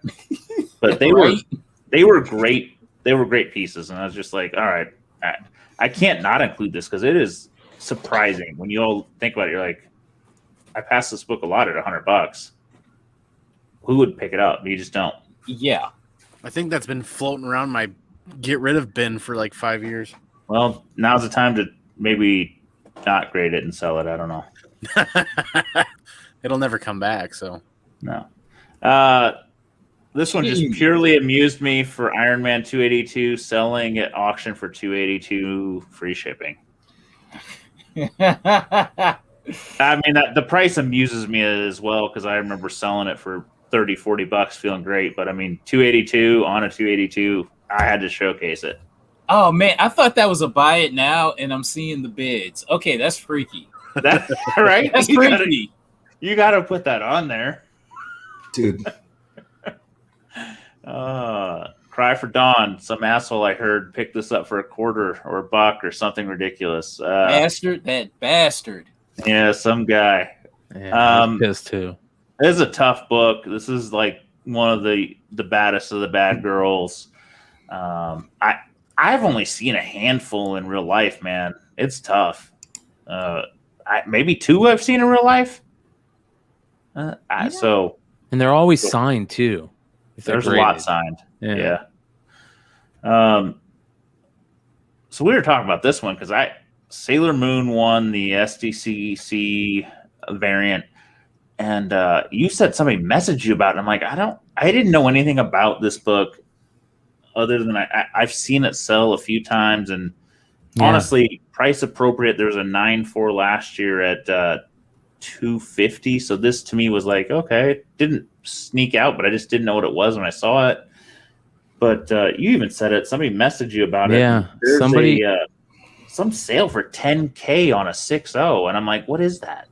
Yeah, this book. So somebody messaged me. Shout out to Cali Pop Life on IG. Messaged me and asked me a couple questions because there was only one on the CGC, a 9.8 on the CGC census, and I guess this is a super tough book. And he was looking at some recent sales too, trying to score one or just see what was going on. But he says he watches this book all the time, and he said it's also like super hard to press. The cover is a light paper that like curls if it's pressed, and he said it's a 20-year-old book that is super rare. And that's what's crazy to me, that this is such an old book, 1998. I've never seen it. I've never heard about it. It's one of those like the NES DuckTales books. You know what I mean? Like that's what I get the feel out of this. So really cool book, super rare to get in high grade, I guess. Only two. And Sailor Moon is a popular freaking entity. Yeah. So I don't know. You probably won't see one, but maybe we should stop underestimating it. I think that price was probably a pretty good price. If how rare that book is, if that's as rare as they say it is. I don't even know what to say here. Hell yeah, that's what you say. 87 yeah. 9/8. I know I had a few copies of this guy. This is actually not the highest sale. The highest sale was 562. Okay. I don't know. I get so confused on these. Like some of them are popular and some aren't. I also get confused that this ran more issues than one. I don't know either. So I don't know. Well, we talked about still Simpsons. Going, or is this? Yeah, it's still me. Huh? We're out of order. Okay. Yeah, we talked about Simpsons quite a bit last couple months on the show, and there are some really good covers in the whole Simpsons run. It's hitting that 30-year nostalgia cycle, right? Yeah. But all of us are just like, that was a book that was never going to be worth anything, and we knew it when we bought it. Yeah. All right. G.I. Joe #2, $500 book now. I don't know. It surprised me, but whatever. All right. Go for it. This is one of my... We're paying $300 for all 9/8s now. First, DC Phantom. Fuck that. Homie, you can get a gold key. Phantom one. Screw that.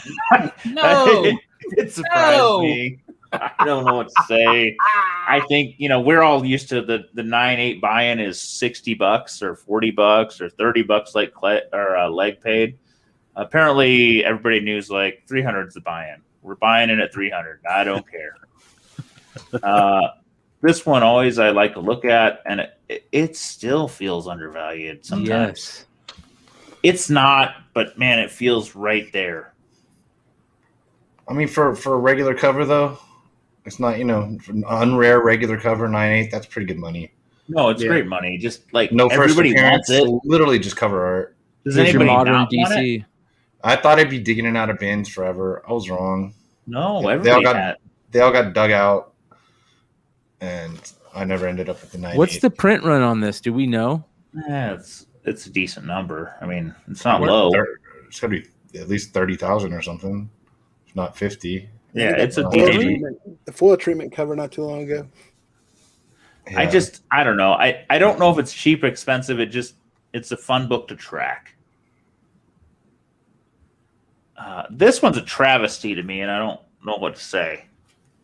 Adam Hughes, finest work for less than $1,000. Yep. 2016, it was selling less than $1,000. It's bounced up to 1,500 a few times, but man, I don't get it. Does nobody appreciate it like we did? You know what I think it is? It's the market is a different ball game now. Like this is proof that how crazy the market is and how much everything is selling for is not old comic fans. They're new comic fans, because if they were old comic fans, this book wouldn't be under $1,000. But they're not old comic fans. They're like fuck that 25-year-old comic fans. I hate that book. I know, but they reprinted it in the Lamole age. I People know. are getting those too. It's like God, old comic fans provided a lot of stability, where new comic fans provide a lot more volatility in the market. Well, I don't know. And remember how this book, like a 9/8, didn't show up probably a couple years ago for like 10 months or something like that. And so I was like, oh shit, this thing is going to leave the building. And it sold, I think, I'm going to say 1,300 or something like that. And I don't remember if it was auction or buy it now. I mean, this just like, I think 13 is like the height so far on this thing. And in the summer, you're about it hit 16 once. It hit 16 once. Okay. And so, but I think for most part it was between probably 11 and 12. So this is lower than a gram, but it's not really like it's not way lower. It's not 600. But it's bucks just or like 800 bucks. why do we appreciate? Why is there this little cluster of people that appreciate so much and then nobody else does? Yeah, I don't understand. Like, you know what I mean? Like, I had sold the copies that I'd gotten, sold or graded them, and then I was just waiting for the right time. And as soon as I think it was somebody posted one for either 1,000 or 1,100 again, and this is 3 or 4 years ago, and I was like, oh shit! So I just immediately bought it, and it's actually in a safe. Like, when I think about shit that I bring out to sell, like, it doesn't cross my mind to go list this thing. You know what I mean? If it hit 3 or 4 grand or something, I might consider it. But this thing's gorgeous. I think it's one of the best. Dude, $976 for 9.8 of a character like that. If you don't think this is one of the greatest covers in comic history, you're fucking crazy. So, I here's think it's a good to buy, man. You know, I had 3 perfect 9.8s. I've sold them. I've sold 2 of the 3. The last one, I was digging with my oldest on a like a field trip type thing, and he found it and said, "Dad, this is that book you wanted." And I won't sell that one for any price, but it's still like, God damn it. I think this makes no book has sense. 2 meanings to us, especially us on the show right now, because I feel like this book set off the speculator kind of market into what it is today, right? This was the book that lit the fire. Once we started finding out about this, how hard this book was to find back in the day. It was one of the first books that people started talking about in CBSI on the G Plus boards. Really crazy. This became almost like a, what do they call that? The mascot. Yeah, it was like in there. If you don't have one, you don't belong. Yeah. Oh, it literally was the picture as a mascot for a while. Yeah. And not only that, like, I remember this book at going to the store and seeing this book on the shelf, it was every 5th book. I think it was, this was like a 1 in 10 or something like that. What was it? 1 in 10. Yeah. 1 in 10, every 10th book. And I remember passing it up because I just wanted all the Catwoman books.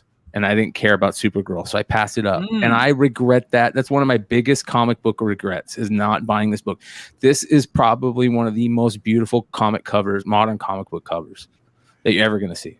A friend of ours has a 9.9 that for a while would say, I'm going to sell it. And he'd tell me a price, and I'd say, all right. And then he'd go, oh, never mind. Like, I think he was trying to find a price that I'd say no at.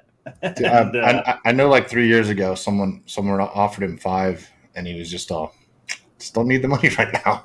No, I think he told me a higher number than that, and I went, all right, I could probably do that. There you go. For me, I'm not the biggest Superman, Supergirl, DC collector, but this and that Michael Turner Batman, yeah, that the title number 8. Those are two. Those are two. This and that other one, I would definitely add to the PC over time when I can build that capital. Yeah, this is just remarkable. You've had so many people that had him like draw like the extra Supergirl on there, which actually traded that first, and then other people started copying on that one also. Well, it's just a book that just like, it's not like it has no key attributes at all. I mean, other than the cover. Oh, Yeah, inside. just the cover. Yeah, absolutely nothing no on the meaning inside. at all. No, it's legitimately it's basically legitimately perfect. Yeah. The placement, the logo happens to be in the perfect placement. The DC, the number, so it's not one of it's not the version didn't need it, right? You don't always need it. Like the name, the logos, none of that detracts from it. Barcode could be on the back. Other than that, you got nothing else to say. No, it's funny. We were talking with a retailer right before the show, going, man, they screwed me on the logo, took out half the image. This was perfect. I think at one point, if you are on my phone and typed L to start a sentence, it would automatically put Lost 23 in it. Yeah. I was typing this so much that it became like one of the main words on my phone. Oh, So that's yeah, I awesome. don't know. Maybe it's us. Maybe it's what would be the variant era people or something. Yeah. Well, We're all similar age. We're all Yeah, that and Teen Titans 75 in the 9.8. Yeah, That's undervalued too. Yeah, Oh, Oddly enough. I've had a lot of those, and I let those all go. I didn't let this one go. I did. Yeah, I wish I didn't in the 75. But I had hey, about that's just I had like about everything else. 10% of the census of 9.8s at one point. No, I never thought that. Honestly, I didn't really think the market would triple like this. I thought I was honestly just going to be buying and grading the same books over and over again, and then just adding things that got produced later in life, and be able to find everything that I could find. And now it's just like some of that stuff, like I get it back one at a time, but you can't. Well, it's you like got to pick everything and else choose what is you like get these days. 5 to 10x, and this is right the same. I don't. Yeah. I can't compute. Woo! Holy. Ooh, Showing Wait. another book. It's like, wait, God damn. wait. Ah. Do you got one? mean that one? Nice. You need to be selling a book right now, Andy. I think Ah, That'll buy you some cheddar. It's one of those books I see a you sale. can buy I just 3 need of to those put up lost there. 28s or 23s. Yeah, 3 and some change. Yeah. hot Just- damn. Just need to. That's a book when you see it sell, you just got to track it. Hitting the golden age. I wish I This would have is- seen this. Ooh. It's my favorite. This is it's a very pretty 1/8, but it does have brittle pages, so it will never come out of its case. I mean, honestly, someone offered me that for $600, I will buy it. So I'm not saying that, but like compared to some of the other copies, could be just the picture because it looks like some shadows and stuff there, but it's just like the colors are a little dull compared to some of the beautiful ones, No, like the one you have John, stuff like that. It's a book that you just can't find. I mean, it's a rare ass book. Yeah, I love how I'd still be in for 600. I'm just saying. I love how there's no creator info off to no. the side. Like nobody knows shit about this. Well, it's because number 3 on are all Don Heck, but 1 and 2 are not. Well, here's something interesting. When I was going through these, putting these together, I started thinking to myself, like, do all collectors that start out like us, collecting young and moving up, do they all just collect modern or golden age when they get older? Because I feel like that's where we're all heading if we're not already there. They all do. Mhm. Some people hit the Silver Age track and stay because it's like you hit the Silver Age track, you buy one book every couple of years, and that's it. That's all you can afford. Yeah, and we've got we've got some of the guys that we know are on here, like Matt from Cover Price, complete, almost only completely modern, Yeah. and might know. We'll pay over what, $10 he knows. per book? Yeah, and he's cheap too, but that's not cheap like that. There's like cheap, and then like He refuses to pay premium for a book. well, he's a person. He's like Mercer had so much success in digging that it makes it more of a goal to find something cheap rather than just buy it to pay for it. You know what I mean? And there were a lot of shops by us that would get in these collections, and they'd throw damn near everything in the dollar bin, and they just go through it. And if the owner didn't know off the top of his head what like the book, then it just goes like to the dollar bin. They only sold new comics and like dollar comics, and like he'd text me, I'd text him like, dude, new shit's in. When like couldn't get there fast enough. You know what I mean? I don't have that. I don't live by him anymore. So that doesn't exist. And now he also told me they look every single book up on eBay, which is nuts. So that's like, you know what I mean? So there was a reason he was cheap, because he was successful and because he was early, ahead of people. But like, he's not interested in anything almost before like, I don't know, 95 or 2000. But he knows his character and stuff. Let me change that up. Let me change that statement up. Not golden age, just old school comics, like let's say I think copper and back. I think it just varies, Bronze man. and back. Some people can get caught in age. I want what's collectible. I don't care about the age. If if it's in my price range and it's collectible, I want it. It doesn't even matter about like as far as time period. I think everybody gets their own vibe of what they enjoy. Mm-hmm. Yeah. So to me, go ahead.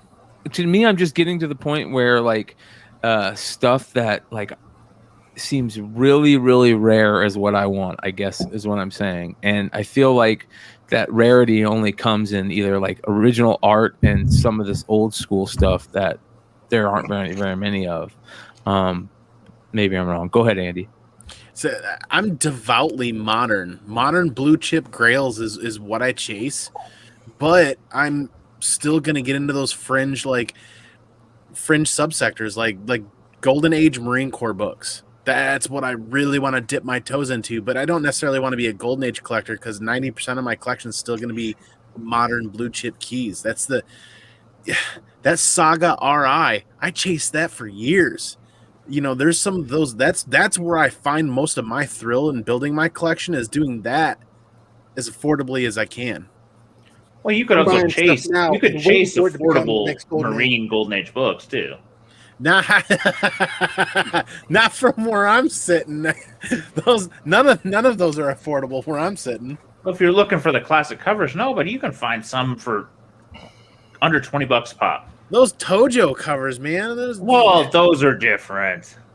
I mean, You take Hitler and Tojo off the cover and flamethrowers, it gets pretty affordable.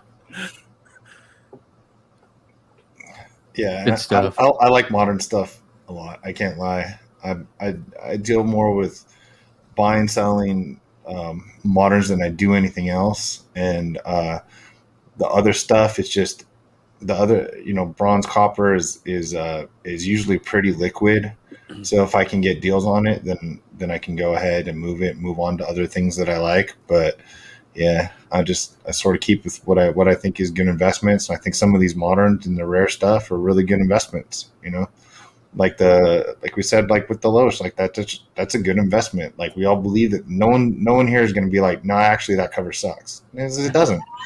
Like it just doesn't. And no one in 20 years is going to be like, oh damn, that was terrible. Why do we think You're that was gonna see good? it pop again from a new audience that's finding it out. Yeah, and it's all good. And there's a like I said, I've said this on here before. I've been in Discords and stuff. Like honestly, people are like flipper groups that aren't necessarily comic groups, or that specifically are not comic groups that have comic sections. Like it's like they want my opinion on stuff because I always say no more about comics than they do. And I'm like, it's hard to just play that flip a store variant game, man. Like that's a tough game to just play. You get wins, losses. A lot of these people making store variants, man, people think they're like a big store. There's some of them are big stores. Some of them have like 2 employees, or some of them just a person. So it is what it is. But that's how they're telling people how to play that game. And it's really hard to play that game, and your money adds up fast on that game on shit that you don't necessarily want. Like I would tell people getting into new, trying to find the older stuff, be really selective about your store variants, and try to keep a manageable amount of comics around. If you're really only just trying to make money, if you don't give a shit and you love comics, you can end up with a house like all of us have, with way too many. So right, but then you'll be like, what the hell, where'd my money go? But I'm not stressed about where most of my money went, because I think I made, for the most part, smart decisions. You know what I mean? You take I bought some crap I'll show in pickups because I found it in an estate sale, and the only way to get the few good books out of there were to buy them all. You buy 30 more boxes. Yeah, so it was like 30 comics, wasn't that bad, but still, But so I got a couple books that I think were just criminally cheap here at the end. One, Suicide Squad, the original one.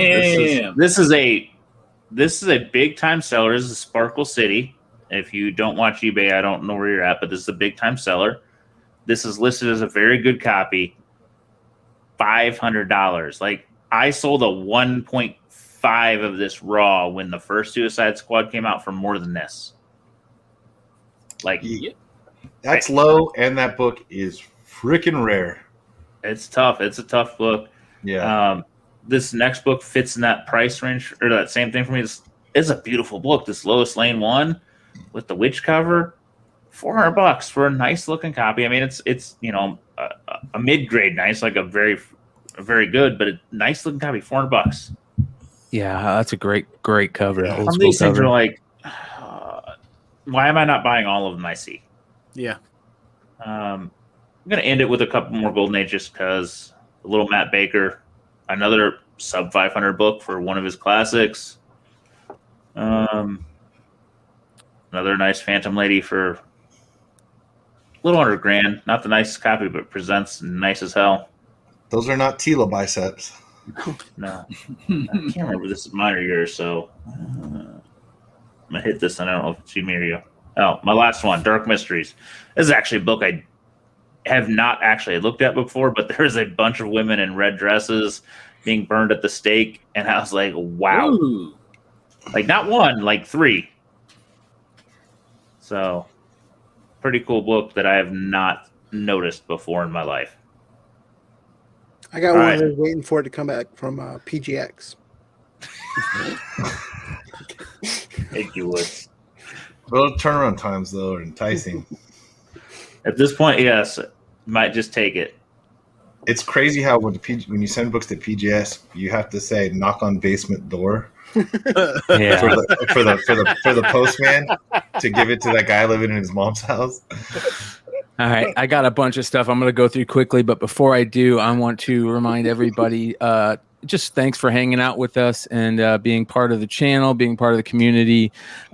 We are super stoked that we hit 5K subs, and it's been a crazy about 1.5 years. We've really ramped up over there. We've got a lot of great shows over there daily putting out content. So make sure you guys, if you're not already subscribed to the channel, hit that sub button. Check out the Saturday Night Modern Comic Mayhem show. Comic Book Women is going to be tomorrow night. They've been doing some great CBW spotlights over there. The Star Wars show on Sunday night and the Modern Playbook crew. A lot of good stuff over there. So make sure you guys go subscribe. And of course, thank you so much to our big OG in the community, Brian Wood, Simple Man Comics. If you guys aren't subbed over there, which most of you guys are, come on, he's the OG. So thank you to him for always coming over and hang out with us. And he has got a new show he's been doing lately that is a lot of fun. Live show. What's going on with that, Brian? Yeah, so Comic News Weekly, that's Tuesday nights at 9 p.m. We basically, kind of similar to what we did here, we talk about headlines from the week, talk about different topics, kind of have a panel of other YouTubers. Brian McClay's home and homed for me. He's been on there a couple times. We've had Skeff's Comic Knowledge. Comic Man Andy, who's in here right now, he's one of the panelists on there. We got Peter Renna from Renavision and Flipside. Blue Green Artifacts, who's been on Deal or No Deal Comic Book Marketplace. So yeah, we got a great panel of people, and we talk about some of those comic headlines for the week. Awesome. Yeah. So make sure you guys definitely check that show out tomorrow night. It's going to be a lot of fun. And of course, Comic Man Andy, thank you for hanging out, brother. You guys, he is less than 50 subs away from 1,000. Do us a favor. There should be enough in the people in the live chat right now to go get him over the mark if you guys aren't subbed over there. He's one of the biggest parts of our community, been here for a long time, and deserves to get over that mark as soon as possible. Kicking ass over on Whatnot, too. Make sure you guys go check him out on Whatnot. You're so damn close, man. Let's see if we can get you over the mark tonight. Wouldn't that be great? What's going to happen if you get over the mark? Dude, let's give away some slabs. I got let's say it with me, Slabaganza giveaway. Slabadammadingo!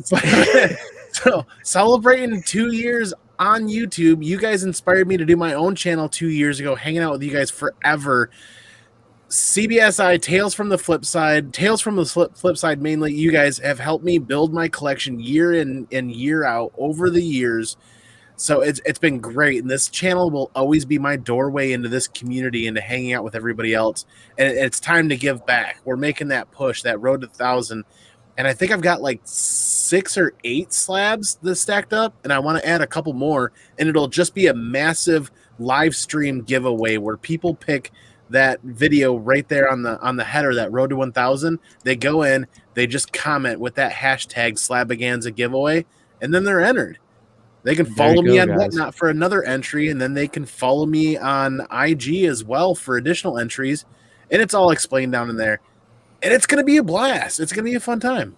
Well, he's going to shave his beard if he hits 1,000. Nope. Nope. Hey, listen, I heard there was some deal going on where some guy said he would shave his head if he did it, and he did it, and he had to shave his head. So I think that beard shaving thing is something that, well, I'll be honest, man, that beard shaving shit just never happens. It just, people say they're going to do it and they never do it. So it's okay. It's no problem. Listen, thank you, man, for both of you guys for hanging out tonight. Let's get back into the market report. This is some fun stuff I've got going for everybody. Okay, we'll go quick. It's all different stuff: cards, toys, music, memorabilia. Oh all my kinds god, of I stuff. had that. Yeah, right. Here is the difference. We talk about the 86 top set and how volatile it is, condition-wise, centering-wise. Here is the difference. You got a 84 tops Dan Marino PSA 10 and an 86 tops Jerry Rice rookie PSA 10. Look at the difference in price. I get it. Rice is the greatest wide receiver ever. Dan Marino was considered the greatest quarterback ever. Like, you could argue that for a long time. That discrepancy in price is all because of that, how condition sensitive that set is in 86. 0 rings. Yeah, 0 rings. You are correct, sir. All right, this is an interesting one. How about this? Did you know that 1991 Proline Portraits Bill Belichick rookie? $500. No shit. That card's not even autographed. Look at that portrait. Oh, I know. Yeah. This is an interesting one. So we always show the Dwayne The Rock Johnson card from this set, but don't forget the Warren Sapp is in this set. And that uncut sheet, I thought you talked about that before. yeah. Oh, yeah, man. These prices on these are sailing. And this is a PSA 10, which is crazy because to get a PSA 10 in a perforated card is almost impossible. I don't understand how it gets a 10. Yeah. All right. Serious. Right, this is, I'm going to trip you guys out on this one. Have you guys ever seen this? This is a Prince music memorabilia item. I guess it's like a keychain, something hotel key symbol. I don't know why this sells for so much, but this blew me away. I was looking at music memorabilia, and I'll show you. I was looking at albums. I got some albums coming up, and this, I was like, what the hell is this? So, like, Prince memorabilia sells for a grip. So if you guys got any tchotchkes out there, it's taller than he was. Dude, he gave that to some. He gave that to some chick. Probably he was did. Staying in room 319, and that's probably did. Yeah, there's a long story that's not, or a couple of them, or maybe here, 4 or 5 of them. Probably.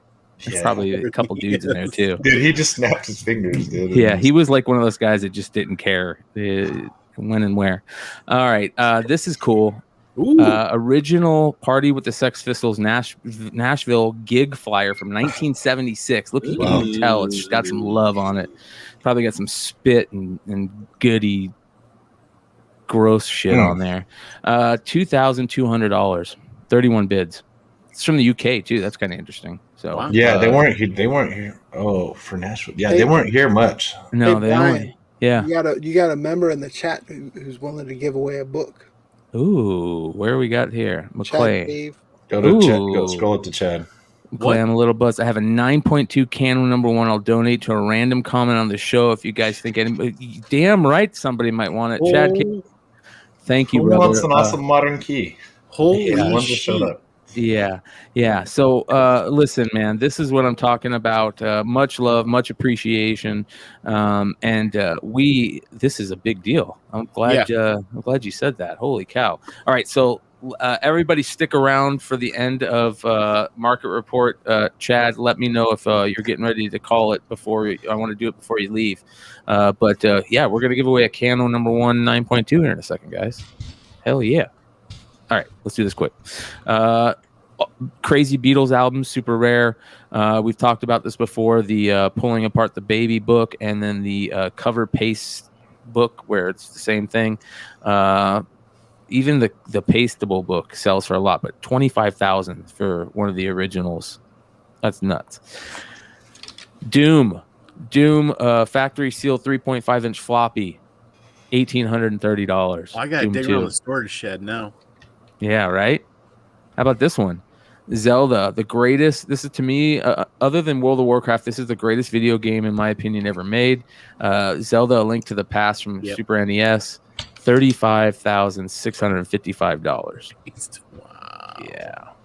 Here's another one. I've never even heard of this. The Space Adventure Sega CD 1994 factory sealed $3,000. Look at the price tag, $19.99. Yeah, No, it's even got a red tag drawn through it. They had like almost handwritten red. yeah, you're right. So it was probably Yep. like $5. Yep. That was the GameStop Pro price. Discount. Here's another games. crazy one. A lot of people don't know about this one. When GameCube came out, they did a special thing where if you bought the Zelda version of it, you got a special disc, promotional disc that had like all the original games on it, and I think a Link to the Past on it, maybe something else. But so when the GameCube came out, and this was hard to find, and I finally bought one on eBay, got it, and it was scratched, and I couldn't fucking play it, so I just threw it away. I wish I didn't throw it away. I bet you even a scratched one would get you a nice little chunk. So here we go. Kato, Green Hornet. These are the 1966 Donruss cards, raw cards. So that's pretty good. If you guys come across any of these, they sell for a pretty decent amount. I've never seen this. I'm glad we got Wood and Sean on tonight. Garbage Pail Kids. I didn't know they did rack packs from Series 2. I thought they only did Series 3 rack packs. And that's a Series 3 sticker on it, but those are Series 2 cards. So blew me away. Sold for $383 for Series 2. It's a rack pack. That's pretty cool. Some messy testy. Especially if they're not, sometimes that divider breaks and they all slide down. Yes. Yeah, dude. You're right. How about this one? I've never seen this. Detonation Donald PSA 10 from 2017 Garbage Pail Kids stickers sold for $510. 54 bids. I had that stuck to the ass of my childhood chair as a kid. The original? Yeah. Yeah. Love it, dude. How about here's another one. I'm a huge Mad Balls fan, man, growing up. And me too. This is a 2019 Sketch Card 101 that the artist did for Mad Balls on a Garbage Pail Kid card. Sold for $105. I'd buy that. Yeah. This is interesting. A PSA 9 Series 2 pack, $132. So hard to get these in high grade in PSA 8 because usually what happens is the gum detaches and moves around and cuts that wax paper, right? And it's really hard to get high grade unopened Garbage Pail Kid packs from Series 1, 2, and 3 and up. Probably the whole series all the way up to like 16. I think they did all the wax packs. This is interesting. Here's some more card stuff. Ooh. Did this pop up? Could you guys see it? Yeah, there we go. So the trading card market for comic cards kind of has been dying, but what has been selling a lot lately are the Marvel masterpieces, like 96 and 97 set are selling a lot. And I put that middle one, that Jambalaya Miles Morales, in the middle because those Fleer Jambalaya cards are like huge in the sports basketball world. They're some of the biggest, most collectible cards in the basketball world.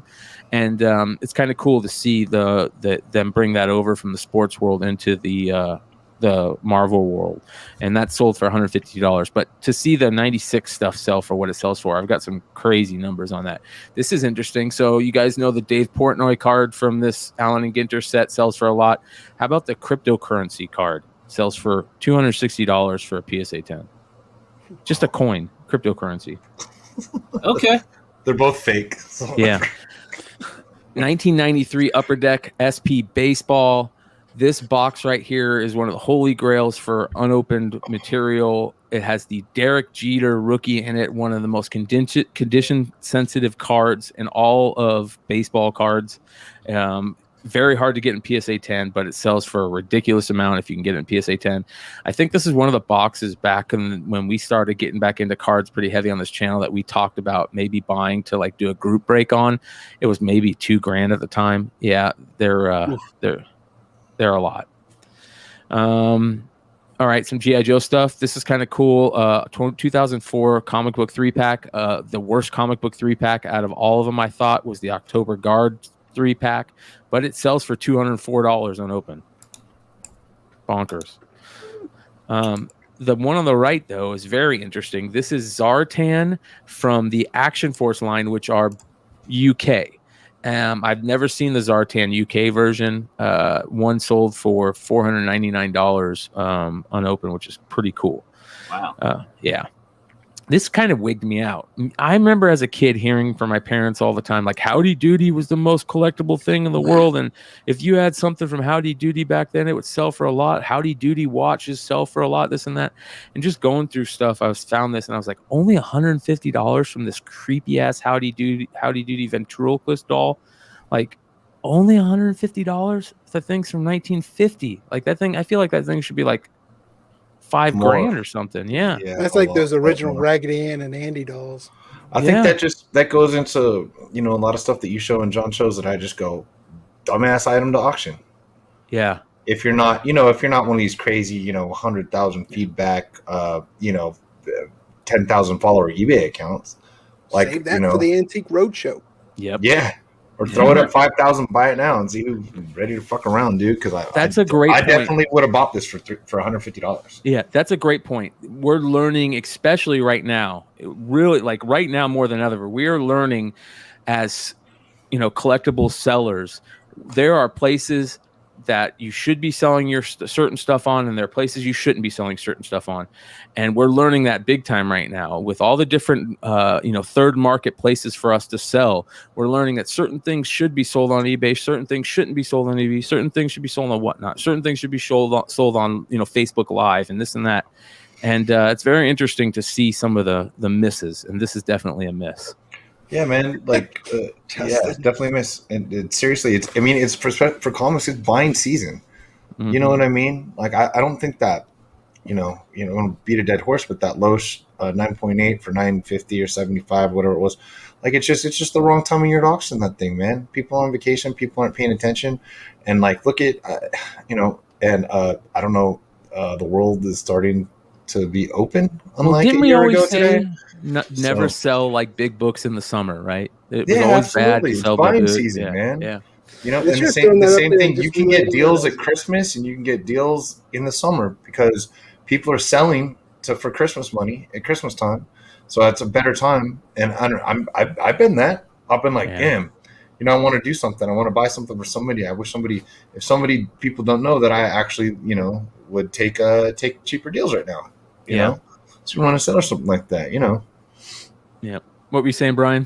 I said that they should have labeled it something like Annabelle sequel movie. Yes. Seriously, like I feel like that would have sold more if they'd done that. All right, this is interesting. Yeah, Chucky. I've never heard of these. I've never seen these. If you guys got kids, you might know what these are. They're called Goo-Jitsus, and they're like little Battle Beast type figures that are like they're a little bit bigger than Battle Beast, but they got all these different ones, and they sell for a grip. Have you guys ever heard of these? What year is that? I have no idea, but they look like within the last 5 years. Yeah, they look new. Chat, let us know. By the way, you guys stick around. We are giving away a really sweet book following the market report. Shout out to Chad Cave. We got a Canto #1 that we're going to be giving away. So for all the people in the live chat, get active, hit that like button, and also go to Andy's YouTube channel and subscribe. Let's get him over the 1,000 to get that book given away. All right. And also, chat, let us know if you know where these things come from, because they're crazy looking. Look like Stretch Armstrong too. All right, here's another one. Always talk about these final 17 figures. Here's some more sales on them. Look for these figures loose. They sell for a lot loose, even without their weapons and accessories. Here is something interesting. I've talked about these South Park plush dolls before. They sell for a grip for some reason. I do not know why. That's a lot of money for some plush dolls from some Beanie Babies. All right. All you Spawn Kickstarter people, if you guys notice this, you guys see the prices starting to fall back down to earth on these things. Did you guys keep yours unopened? What'd you guys do with yours? You guys gonna keep them, sell them? Mine, I did not open. It's got the Spawn tape and everything. It's super cool. I honestly, why didn't think of buying two, so I could have one for free plus some money and then open one and play with it. I don't know the answer because I want to kind of get them open. So I'm just storing mine, and like there's no possible way. I think $365 is still a pretty good buy-in for if you're going to play long term on this thing. Spawn to me is a buy right now, or if you got them, grade them. Like even random Spawn issues, if you think you got a 96, 98 or a shot at a 98, you're grading them. Like I haven't sold any Spawns. I bought a Spawn one on a 98 on Friday at the show. All my Spawns, I'm going through them all, and I'm going to see whichever ones I think are 98. They're going to get graded here, and that's that. So I think $365 for this pretty sweet set. Not that they didn't sell a bunch of them, and maybe I might not be I'm not the toy expert in here, but that's just how I feel. So, anybody else get any of these? I didn't know about them. Yeah. Well, it's a big box to store is the only pain in the ass, but whatever. I remember they were selling for like $600 to $900 when people started getting them showing up on their porches. So this is an interesting one that I've never knew about. I remember the Police Academy figures, but I didn't know they had a mail away captain figure, and it sells for a lot. So if you see this figure in loose boxes, $255, 14 bids. Wow. Yeah. Power of the Force coins again sell for a grip load. Even some of the I guess I don't know if that guy got a great deal on that Yoda one, but man, that Luke one selling for $2,000, over $2,000 is crazy. Again, I don't know why these sell for so much or how rare they are. Chat, if there's anybody else that knows, let me know. Let us in. All right. This is interesting. We'll get this thing to work. Yeah, Silverhawks. We talked Silverhawks quite a bit in the comic YouTube community lately. This is a big grip of them. Looks like there's probably 15 of them, maybe there, 10 of them, 12 of them.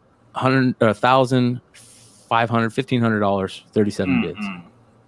Yeah, yeah. This is another cool one. I did not know this guy sells for this much. If you remember this character, he came with the Thunder Machine, the Dreadnoks, little Jeep that they had that was super dope. All those crazy neon colors.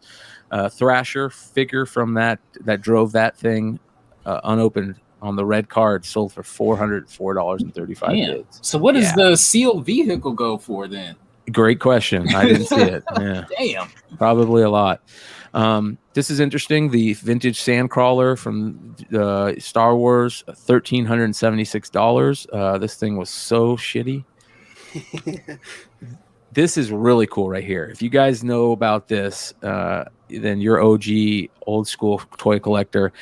Back in the day, they took the for the Argentina toys. They basically took Superman figures and would color them as the other characters, or like Green Lantern figures and color them as the other characters.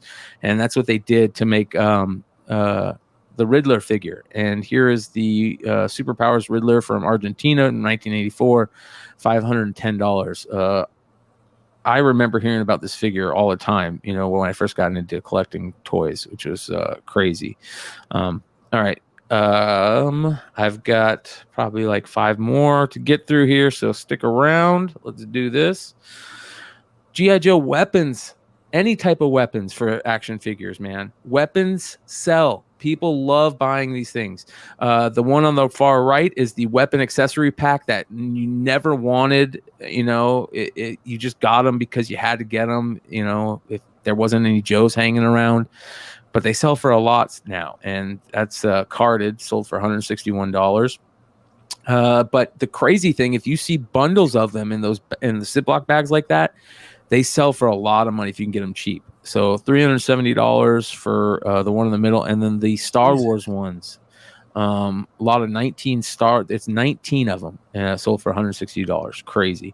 These are kind of interesting, right? I've never seen these Mighty Max monster head things from 1994, but they look cool as shit. And if I was, a kid back then, I would want these. Sold for $160 for 4 of them. So be on the lookout for those. The one in the middle, rare Chef Boyardee Super Shredder figure that you had to send away for. wish Paul was here. This is a famed Teenage Mutant Ninja Turtle figure sold for $535. And then I've never seen the Twistoid He-Man figure on the right, $335 loose for that figure. It's very interesting to me. I've never seen that guy. Yeah, me neither. Yeah.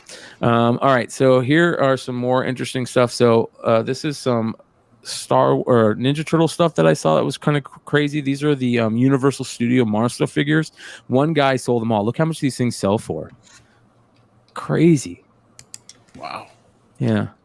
So, and these for $530 for the Invisible Man one. So, here is another one that I thought was really cool for people that like Run the Jewels. This is a Run the Jewels Krang, new in box from Nickelodeon. Look how cool this figure is, dude. Oh, shit. Did I say new unboxed? Yeah, new in box, I think it said. But look how dope that is. That's That's cool. super cool. Yeah. So I just thought that was cool. $229. Something if you guys are into that type of stuff or into newer stuff. Here is some cool G.I. Joe stuff from Argentina. This is the Plastorama stuff. I thought this guy got a great deal. Look at all this stuff he got for $661. Got a couple carded figures, a bunch of play sets.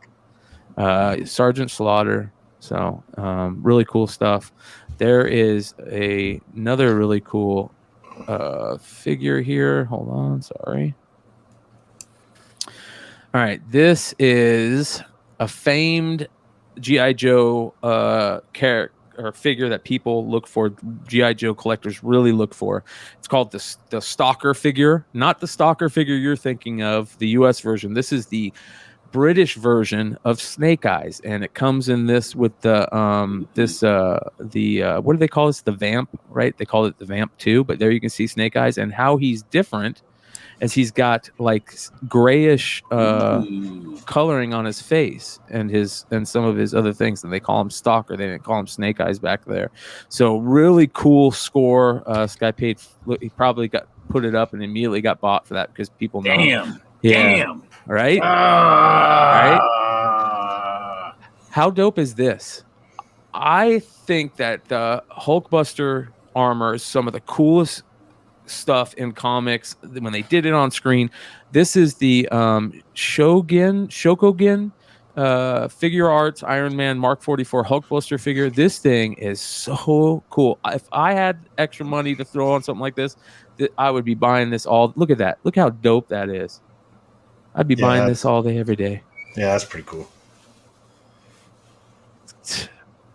I'd be like one of those. Look at that. That's so dope. I'd be one of those guys that like has all the different Mark armors and puts them like on with lights and cubby holes and shit. It'd be like gem mint and shit in here. So that I thought that was really cool. Something I've never seen. This is a figure I've never seen. I was going to ask Carter about it. This is a G.I. Joe when they were doing like remember the drug, when the drug dealer guy was the bad guy. Yeah. Yeah. And this is a red Predacon from it was a Mexican figure, I guess. $319 it sold for, but it's a cool looking figure that I have never seen. It looks like someone took like a Ninja Turtle figurehead and then just kind of like put it on a G.I. Joe figure. It's crazy, man. It's really cool. $319 loose for that figure, which is bonkers. Okay. Homies fans. Homie stuff sells, baby. This is an antenna topper of one of the Homie characters, sold for $255 on 24 bids. Yeah, that's bonkers. Now, this figure right here is super cool. Custom figure. This is a guy made this custom man-ape figure. Look how dope this is. They need to make this into a figure. This guy made this custom. Dang. Yeah, I thought that was super dope. That's cold. So pretty cool with that. This is the Marvel cards that I said are kind of blowing up in the 96 to 97 era. This is Upper Deck Marvel. Yeah, look at that. $6,500 for an unopened box. Man. Yeah. So if you guys ever see these, you got some money on your hands on those. Those are about the only ones that I see that are still, making some decent money. I mean, they're all making a ton of money, much more than we ever thought they were. But here's some cards from that set. $3,800, one bid on that. Is there any reason why? Is it because It's are they because low print? What's low happening? print, very low print run, very low print run. And I think the 97 set, they don't know even how low it is, but it's Julie Bell and Boris, what's his Vallejo. name? Yeah, Vallejo. And it's like the most coveted set of all the Marvel cards that were ever made. These have always been hard to find, and even the commons sell for a lot. Well, isn't there a bunch of renewed interest with Marvel doing a series of covers? Yes, you're 100% right. They're doing a cool Joe Jusko series of covers that, and Joe Jusko was one of the original Marvel Masterpiece artists back in the day. So good call, Andy. And they're freaking gorgeous. Yeah, they are. This is that. cool. So how about this one? Not only is it a card that is a 1 of 5 because it has a stamp on it that says it, but it comes with 4 diamonds, 1/5 carat diamonds on it. Sold and it's Black Widow from the 2020 Black Widow set. Sold for $2,222, 38 bids. Wow. What the hell? Like, that's crazy to me. All right, here's something really cool. I didn't know that they had these. These are from the Impel set, obviously, but these came out of those same place where you got the Prism stickers, the Prism sticker Jordan, the little 50-cent things you put your money in and come out with a little cardboard thing. And these things sell for a grip. Look at these. I mean, they sell 5 of these 5 stickers sold for $105, I think. And I think if people realize how rare these are, these could start fetching a lot of money if they're rare. And I think they're anybody that had them, I don't think would have kept them like this, but some people did. Oh no, they'd go on like my bike or my binder. Trapper Keeper. Yeah, exactly. All right, so is this the last? No, wait. Yeah, I think this might be. This is the last one here. All right, shout out to Jesse James Comics. So I went to Jesse James Comics the other day just to stop by, shoot the shit, and he showed me this set of Foldies. They're called. They're these from 1966 tops. They're called comic book Foldies, and some of them are super rare. He had a full set. The rare ones are the old. It's called Old Flash, and then there's one with the Elizabeth II of England on it that sells for a grip. But I didn't know how much they sold for, and he just showed them to me over there. He had just found those and 3 full sets of Series 1 Marvel or Star Wars trading tops cards, all Series 1, just perfect and like chilling in not rubber bands, but paper around them. He said he found them at the bottom of a box he bought off somebody. And look how much these things go for. Blew me away, $268. All day, every day on a bunch of them, 150, 260, 158. I guess these are super rare. So came upon a grip of them. I think he said he sold the whole set for like $1,500, but maybe those people that bought it for $1,500 made out because they were in super nice condition. And I don't know if you can get things like this graded, but they sell for a grip. So super cool. Yeah. Right. Yeah. I'd love to just like hold a few of them and just check them out. Yeah, super dope. So that is the market report, ladies and gentlemen. Let's get to the part that we've all been waiting for, everybody hanging out in the chat. If you guys haven't made a comment, make a comment now, because we're going to give away a Kanto number 1 9.2 care of community member Chad Cave, who's been around hanging out with us on Monday nights for a long time. Really good dude, and he's showing it his thanks right now by giving away a really cool book. So let's see here. Let me get us into the Matrix. This is how we do this. We go old school style. We get into Matrix. And by the way, you guys, again, I dropped the link for Andy's YouTube channel in the chat, and go over there, give him a sub. He's super close. It's a big deal to hit 1,000 subscribers on YouTube. It really helps him out, and we want to do whatever we can to help him out and make the community better. So here we go, guys. 9.2 Kanto number 1, care of Chad Cave. old school style, and we're gonna let Andy, who is super stoked about getting close to 1,000 subs over there on YouTube, give us a stop whenever he's ready. 3, 2, 1, stop. Well, it's on Tales from the Flip Side, so you got to do it again.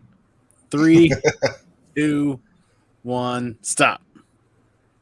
Here on Sean Leggett, do it again. I've won twice now. What the fuck? Okay. 5, 4, 3, 2, 1, stop. Michael Palmer. Michael Palmer says, I remember getting homies out of the coin machines at Publix and Little Ninja Guys too. Great comment. Love this type of stuff. Engagement in the chat. Perfect perfect comment to win on.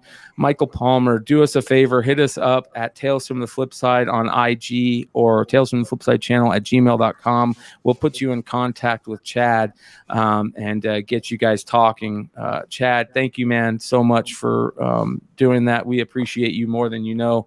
That was really, really cool. Really, really cool. And we appreciate everybody hanging out with us. 188 live viewers, and we're getting super long in the tooth, so we're going to get to pickups and start knocking this out. You ready? Who wants to go first? I'll go. Okay, Carter is first. I'll tell you what. Speaking of G.I. Joe, how great is this cover? Oh, yeah. So 227, a little Napoleon action. Variant? Going on. I believe this is a sub cover, so not even that hard to find. So yeah, G.I. Joe 227. Okay, this is from this week. So we have FF number 19. This is the first appearance of some random Wakandan. But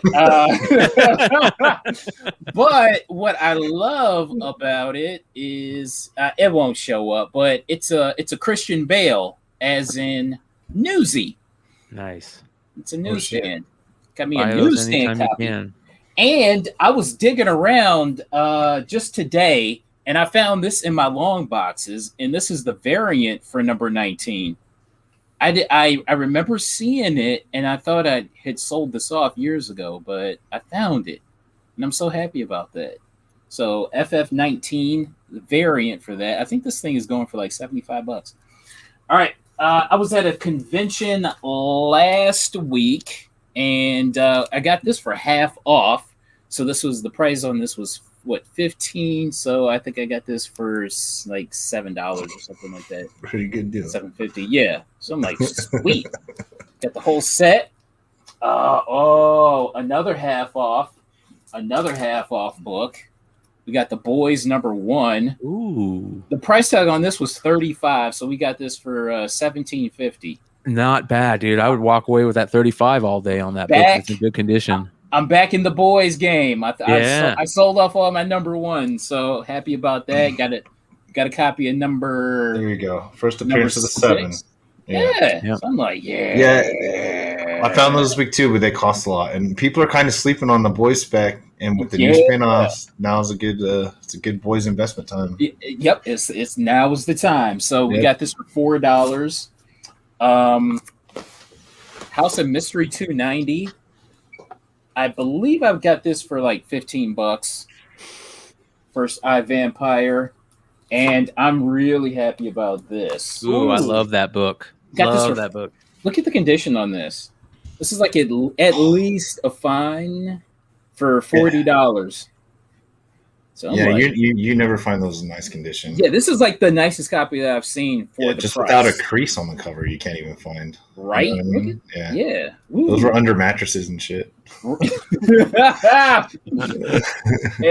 here's a book. I don't know why I like this. This is a Golden Ager for $10. Tim Holt, number 38. Not bad. So I'm like, okay, a little Red Mask action.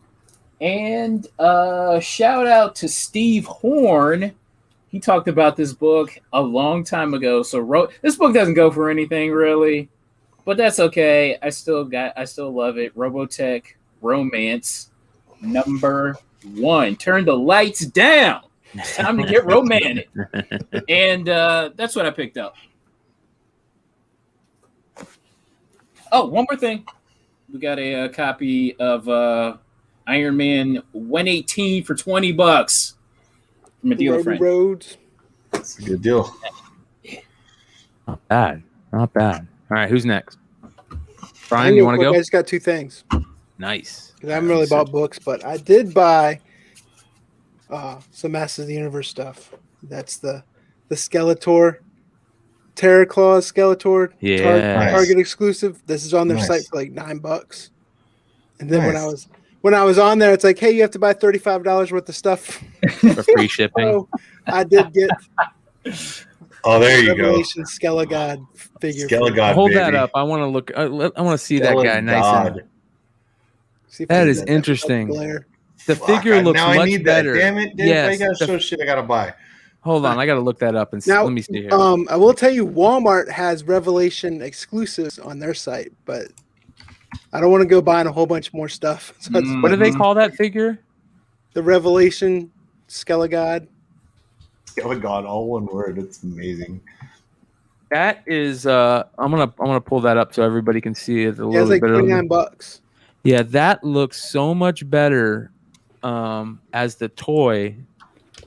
Let me do this. Open an image, a new tab. The Moss Man one looks kind of cool too, though. Yes, it does. You're 100% right. Oh, we didn't even talk about Mossman earlier. I don't know if we have to get back into it, but Mossman was kicking some ass, dude.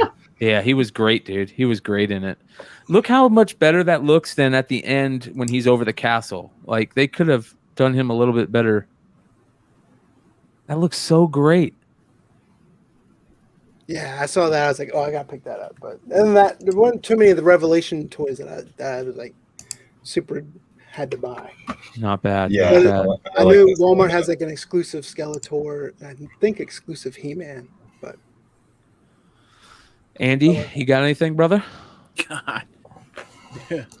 Oh my God. You want to talk about buying season right now? We'd be here all night if I broke everything out. But the one thing I will show tonight is I picked this up in a mystery slab on Chat RCG's Whatnot auction last week.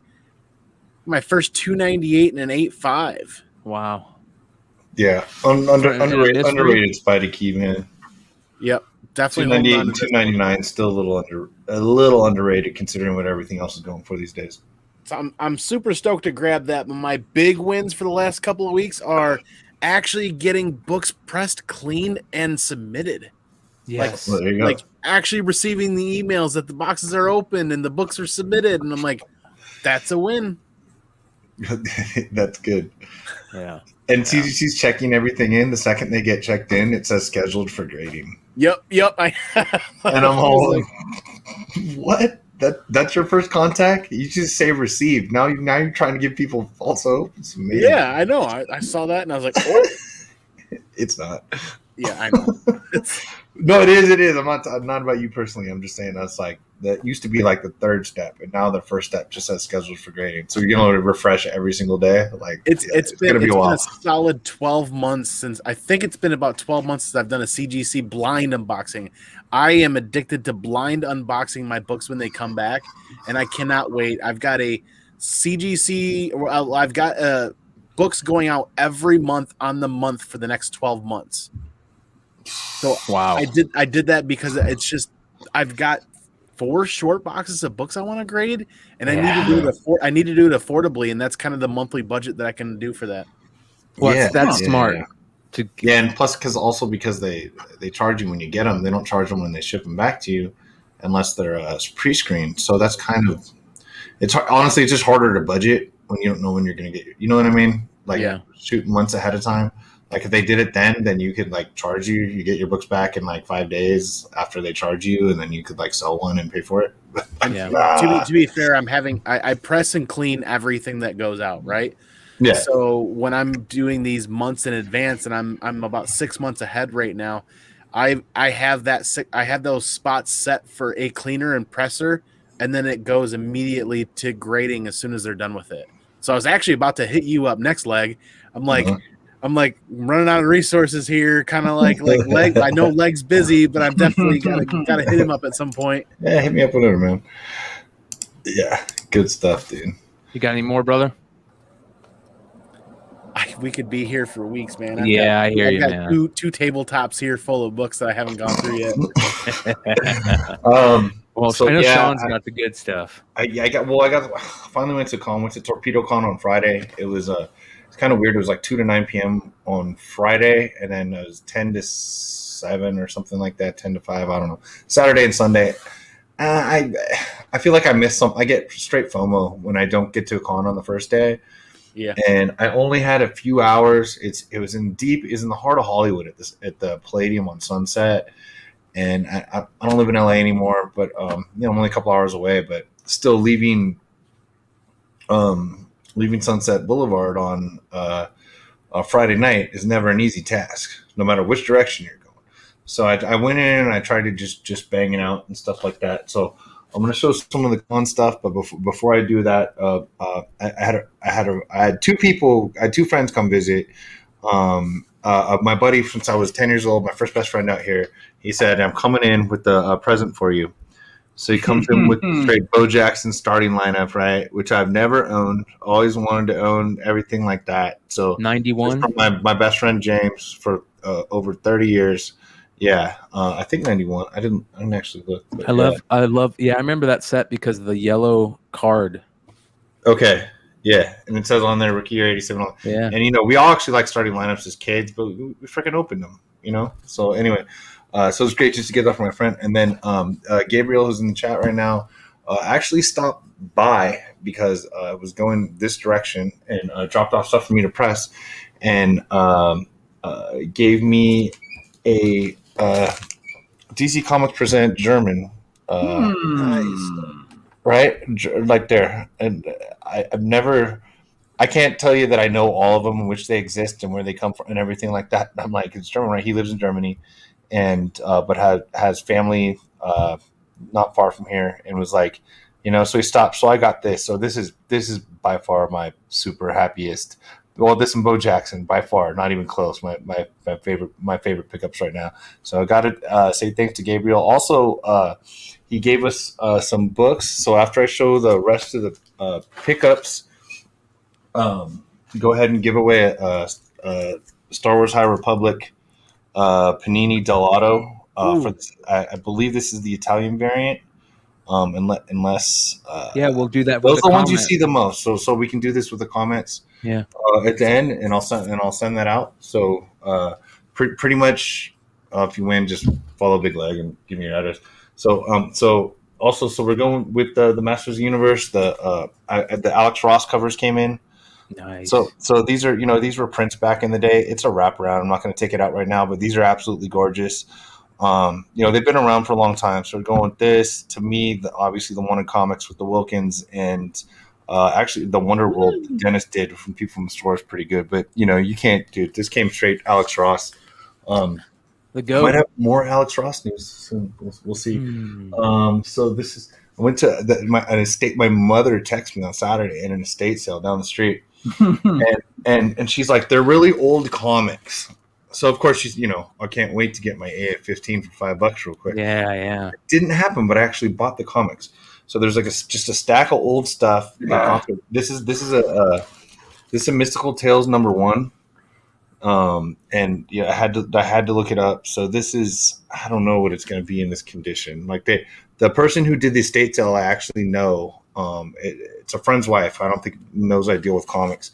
And so, and she looked at, they took the time, looked them up on eBay, and then they put them in sandwich bags and taped them closed.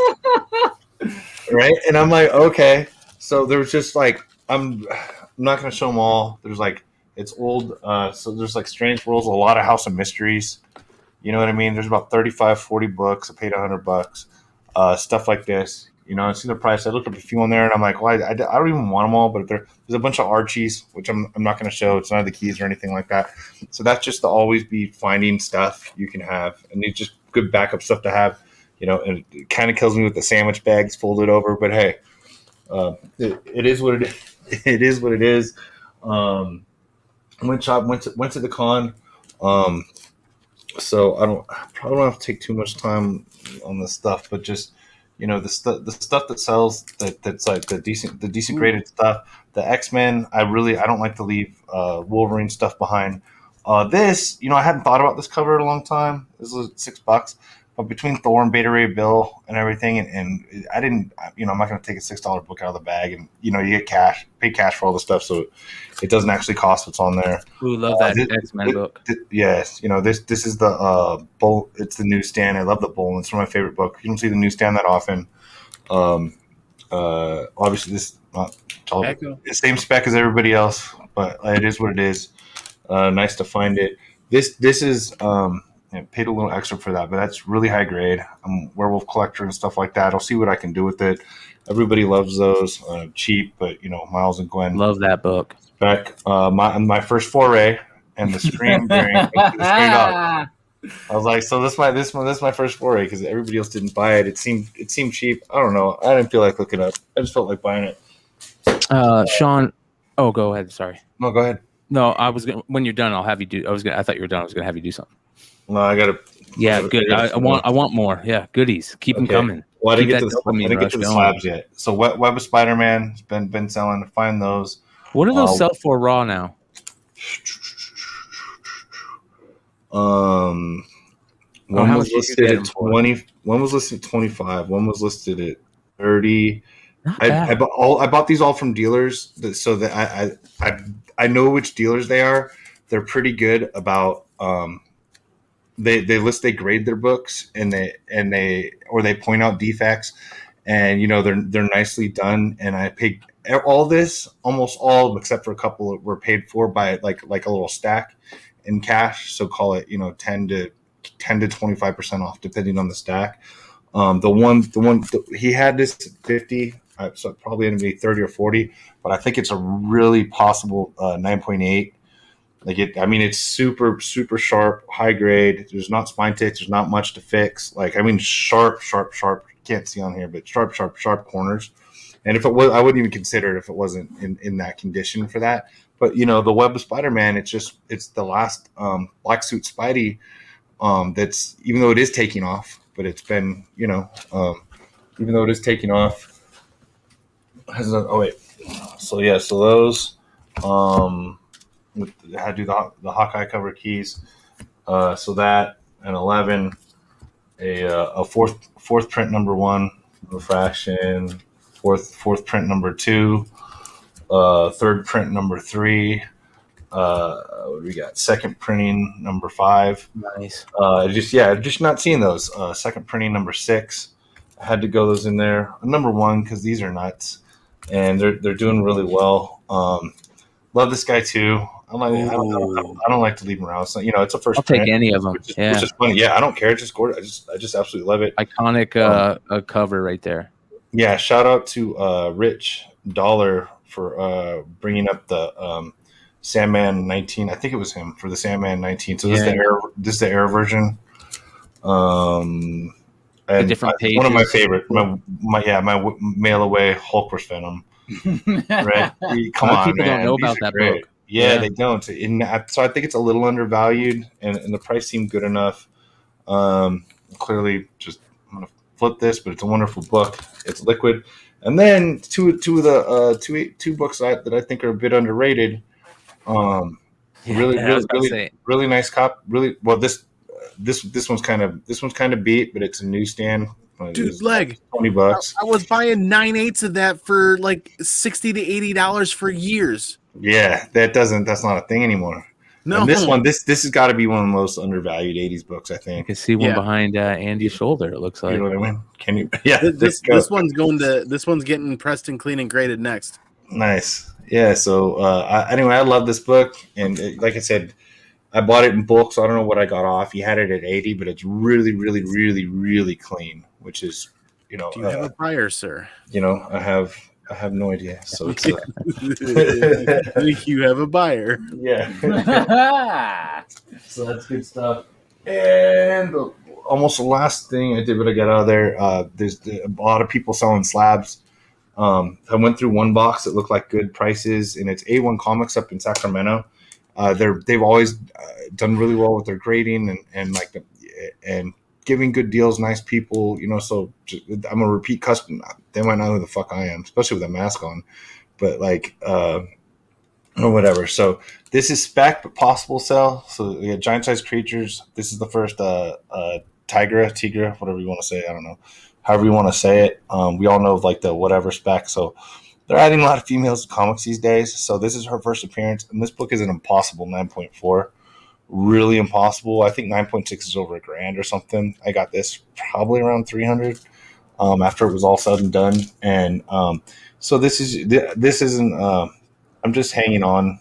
I'm hanging on to this probably for a while, just to see how it goes. For a little over 200, like you're not going to lose out at these at that price. You don't have to ship, ball in hand, pay cash. You know what I mean? I think it's 260, 300, usually 98 now. Can't go wrong with McFarlane, and I love this number 6, right? And especially the price. This Hobgoblin cover. This is one of the best covers that he did for the series. You know, that he started, the iconic, you know, spinoff that he had. We were talking earlier about the Franken slabs. This was the Franken slabs. This is listed at $30. So it's the J. Scott Campbell and Canny Avengers. I don't remember the ratio. I want to say 1:50. But we got Spider-Man, Deadpool, Cable, etc. on here, Quicksilver, and at $30. But the Franken slab there's no inner well on this thing, and I didn't notice till I got home. And by the way, I still would have paid $30 for it. It looks great in there. It's centered. Doesn't look like there's any issues. It's like one of the ones they did right. I didn't notice till I got home, but I didn't. I wouldn't have said anything, and I still would have bought it for $30 because you can't really not get it for $30. Same more McFarlane 9.8. You know, you see any of the McFarlane 9.8s, Amazing Spider-Mans you see for a decent price. Go just buy them. Why not? Won't go down. Again, this was just cheap. There you go. So 9.0 MOTU 1. You know, for the Marvel Star, the 13-issue series. And like I said, you know, it's about $80. I'm like, I'm buying it. Yeah. Yeah. And this one I think just slipped through the cracks. This is one of the cash deals. He had this at $150. What? And yeah, so I think this just slipped through his cracks a little bit. So this is all those other slabs that I bought from one guy, and this is the same guy that I bought all the Fraction stuff from for Hawkeye and everything like that. Uh-huh. So he had the 9.6 at $150, and like I said, I did cash for everything, including all those raws that I bought from him, and this worked out. And I was like, okay, I need that. So that's going to be a win. I think it's about 300 or something in 9.6. I took just a brief look, but you know, any of these 80s number ones, man, those are good stuff. You know, these days. And this cover finally got its due. A lot of people were kind of calling it on the 9.8s. I didn't buy. Unfortunately, but I saw this at $150 and I was like, I don't think that's right. I think 9.8's like $800 now or something like that. So either way, it would be, even if it wasn't going to be, I don't know if I'm selling it now, later, not selling it. I have no idea. It's like, it's a good investment at that price. Plus I didn't actually pay $150, so whatever. So that's, I think that's it. That's a bigger pickup week than I've had in a while because I actually Not bad. bought stuff in person. But yeah, if you want to do it, run it for the comments or whatever. Yeah, so again, let's. Gabriel, nice to meet you, my man. It's been a lot of years. We've been online. One of the original G Plus guys, Gabriel, and so this, so this can. Let's do this. How about we, since we're stoked about the 5,000 subs, leave a comment after the show is done being live underneath the YouTube thing. Tell us your favorite Tales from the Flipside moment that you've seen throughout the years on the channel, and we'll pick a random comment next week, Monday's show, to give that book to. Yeah.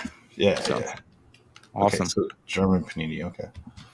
Andy, you got a bail, brother? Yeah, dude, I'm gonna run. I gotta get up early, but thanks for letting me hang out. It's been Of course, a brother. long time since I've been able to hang out with the OG guys live, and it's been a blast, man. Well, thank you for coming, man. You're welcome anytime, and I'll see you guys. I'll see you tomorrow, man. Oh, dude, absolutely. So, all right, you guys, go give Andy a sub again. Let's help him get to that 1,000 mark. I'll drop his YouTube channel one more time. Link in the chat. Go give him a shout. All right, so I'm gonna do a couple quick pickups and then we'll call it a night. These are some card stuff. Shout out again to, I want to give 2 shout outs. One to Aaron Yee.